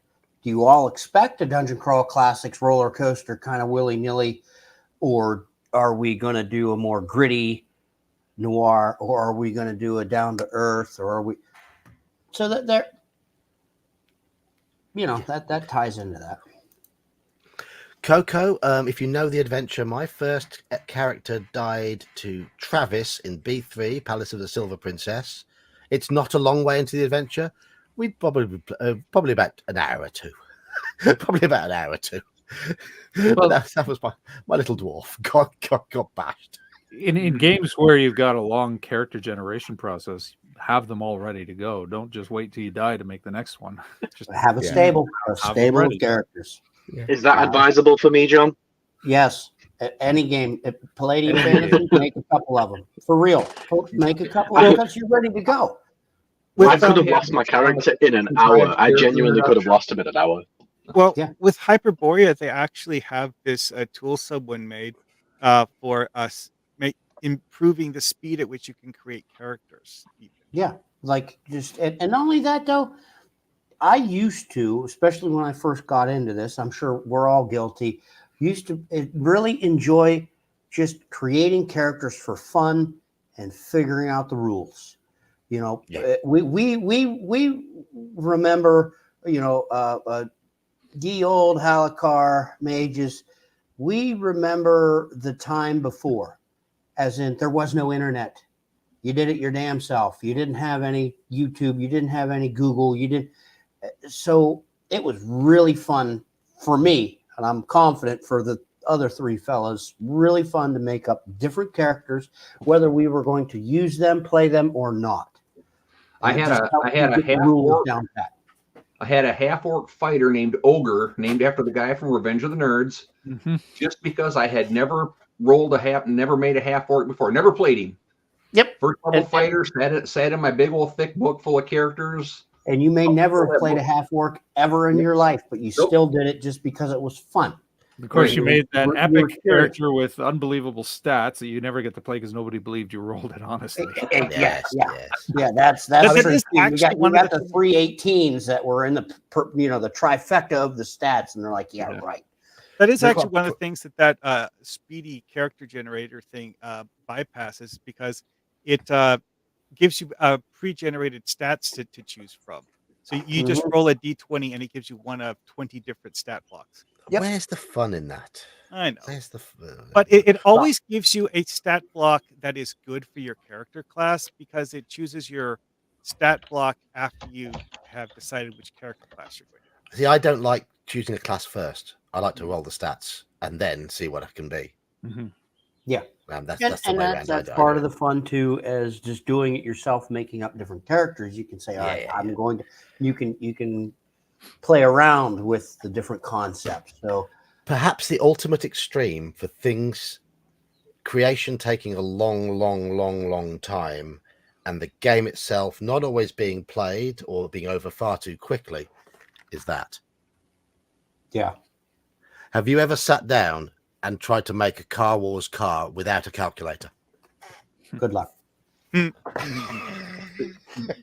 a gearhead, I've always wanted to play that game because I just thought I would have so much fun, but I never have. Well, we may have to have a game of it sometime on Discord. Yes. We can certainly put a map up in Owlbear Rodeo and be wheeling our little vehicles around. And But once again, Amon, definitely speak with Bear, and I would make up a character or two. That way, for Palladium. Yes, that way he's on board. He knows, and that way, in case your current character ends up passing on. Especially if it's a possibility. Yes, if he goes down, he's taking Devere with him. You're ready right there, pow. And if the DM, and it happens to be Bear, he's aware of this character or two characters that you have on, in your stable on standby, it's easier for him. All right, character died. Boom, pause for 3 minutes. You talk real quick behind the scenes. Boom, you're in within 10, 20 minutes in the same session. You very well could be. You might not be, depending on his story and what's going on. Well, that Hyperborea campaign I was in, we actually had multiple characters on several occasions. So that, it's like, I don't feel like playing this character today, so I'm going to play this other character today. Yeah. But also, if one of my characters dies, oh, well. Yeah, that's somewhat of a West Marches style. Yeah, you have a stable of characters, rotation, That's what we do on Saturdays with the OSE game we play on Saturdays. And I mean, half the time the fight on Saturdays is to try and make sure we get Daniel to play somebody other than his high level cleric that he's managing to wheel into almost every adventure. But The rest of us are building a stable. There you go. But no, that's always So, yeah. always recommended. I've now got a second level paladin, a second level dwarven fighter, and a third level druid. Oh, nice. A third level druid with a massive 9 hit points. Yeah. Oh, You can. I'm survive anticipating most some character single hit. deaths at our next session because there's some things that are in there that they haven't been taking precautions towards. Like there's a muddy area with a green slime under the mud. They've never broken out a 10-foot pole to do anything. I know the point man's going to succumb to that. So I've got a couple people in the town that could be potential new characters for them. there you go. The girl they rescue from the cage. Once they break the charm, they've got the low level cleric there that somebody could take over. So just in case they don't have something in the chute ready to go, I've got some And as a ready DM, made on the side they can use for the rest of the night at least. Yeah, as a DM, also have some, and what I'm doing with my OSC Frankenstein game or whatever, we have a good amount of retainers. Right. Now you have your lead character. If your lead character, which is your character you're playing, ends up being kiboshed, you can choose one of the retainers to come in and just be like, yeah, this is my character now. Okay.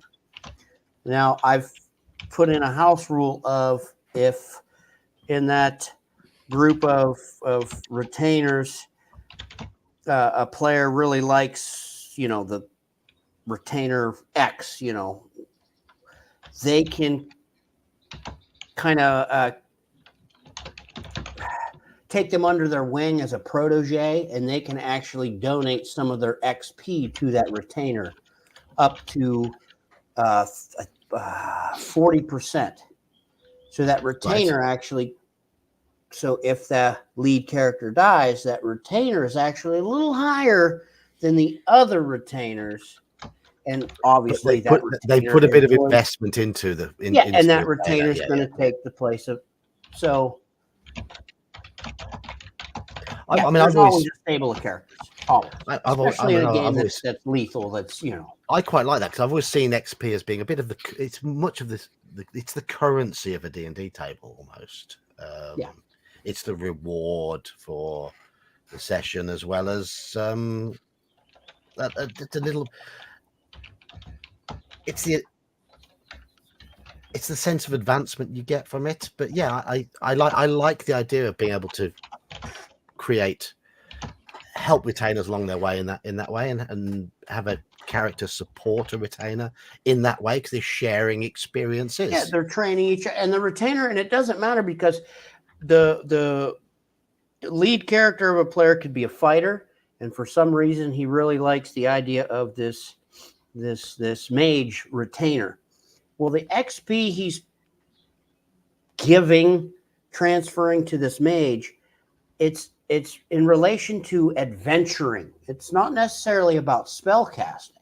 It's about surviving, looking for this, here, I'll swing a wooden stick at you. Here's how to dodge a blow, or here, general thing. And then the mage puts that into, if need be, spells or whatever, when that retainer levels up.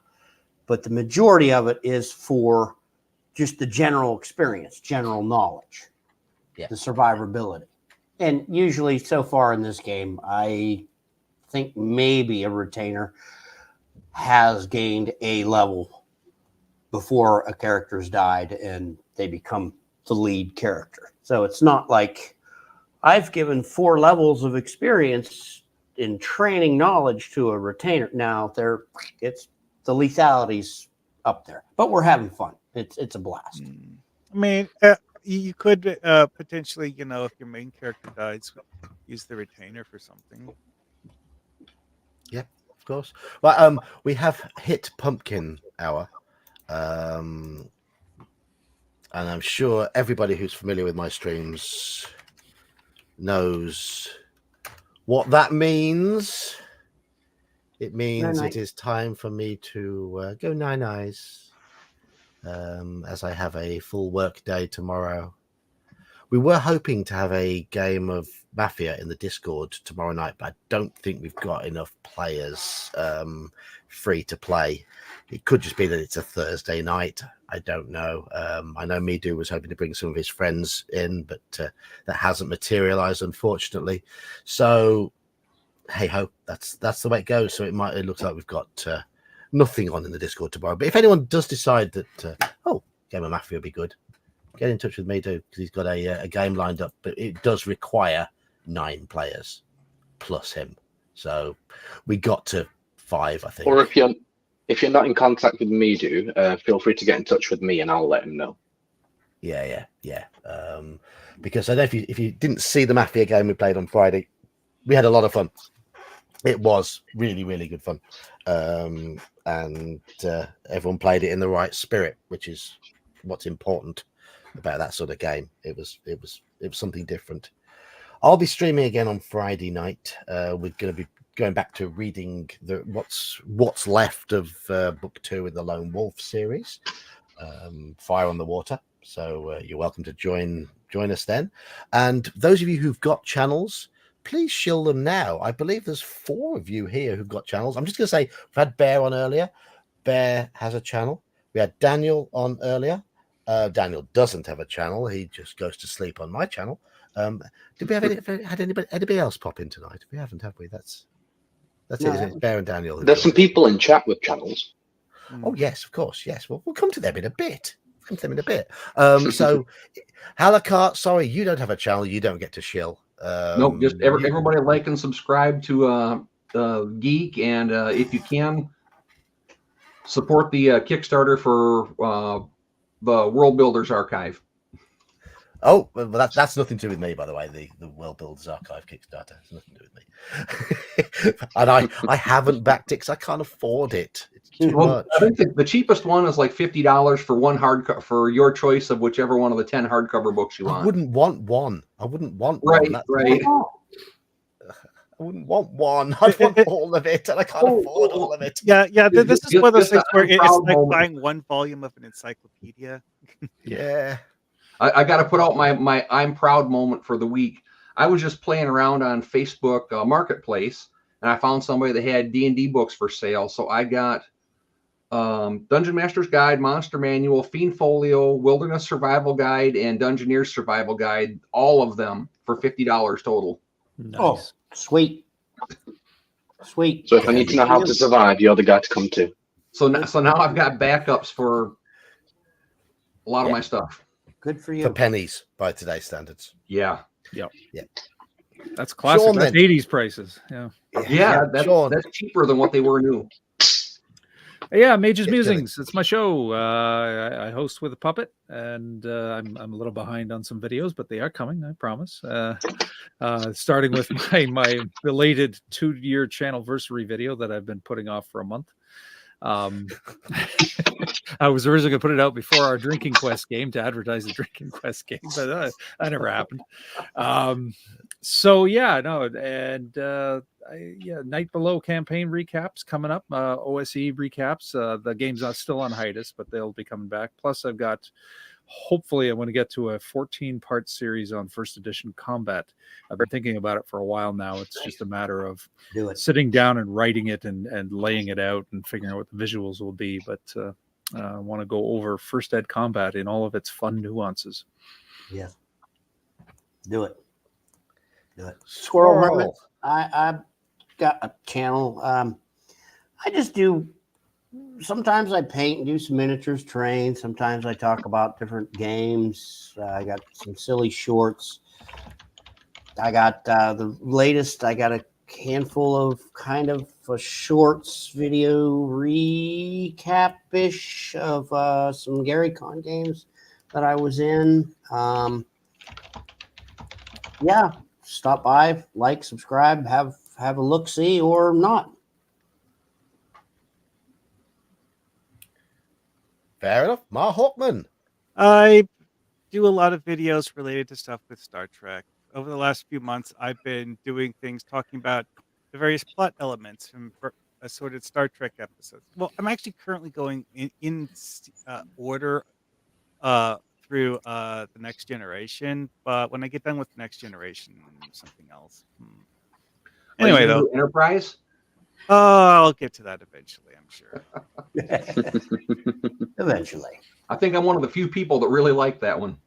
Oh, I enjoyed Enterprise. I thought it had a lot of great moments. Like Thylax Shran and Silic were two of my favorite characters in Star Trek in general. I liked Enterprise far better on a rewatch than I did when it originally came out. Well, this is something that I've personally noticed is that there's a lot of things, including Star Trek, but not necessarily just Star Trek, where when I watch it the first time, I just don't get it. And then when I watch it a second or third time, I'm like, oh, that's what that actually meant. And that's actually one of the things that I've been bringing up in some of these episodes is that some of them have like hidden nuances that you don't realize the first time. Mm-hmm. Yeah, some Like- stuff can be easily missed. Like there's this one episode where these two people who have never met Careful each other, now, John has to sleep. he keeps seeing each other in their dreams. No one ever tells you why. However, it's hinted that it's related to the plot, but you don't actually know why. Oh. Iman. Hello, everybody. Intellectual Quandary, Oh. your favorite nuisance. I do live streams on Sundays. I'm doing Bloodborne at the moment, so if you like your Lovecraftian Cthulhu stuff, please check it out. I've also got some other stuff in the works, but I'm, like Sean said, I'm really far behind as well. But yeah, please do subscribe so I can start making money. Thank you. At least I'm honest. Yeah, more Um, subscribers would be nice. Both myself and Iman will be playing in Bear's live stream Palladium game this Saturday, starting 8 p.m. UK time, which is currently BST. Is it not 7? Was it 7? Yeah. I thought it was 8 this week. I thought we'd gone Well, back that's to 8. fair. Well, that's Bear. Yeah. Okay. But that'll be mainly on. It'll be simulcasted, simul streamed, but mainly on Bear's channel. And we've got a really good group going. There's some really good interplay between the characters. Oh, it's great. And I'm quite enjoying playing my asshole in that. Hungar is a good sort of counterfoil to bringing the comedy element. Max has got some good one-liners. Malachi is playing the broody individual pretty well, and Iman's just a hoity-toity young upstart. And Oh, is that how it is, Sir Devere? All right. and of course, we have Cody as the glue that binds us all together. Lots of people have been in chat tonight with channels. Mentioned GM Cody, Hungar's been in. We've had Elfbait in. Janet's been in.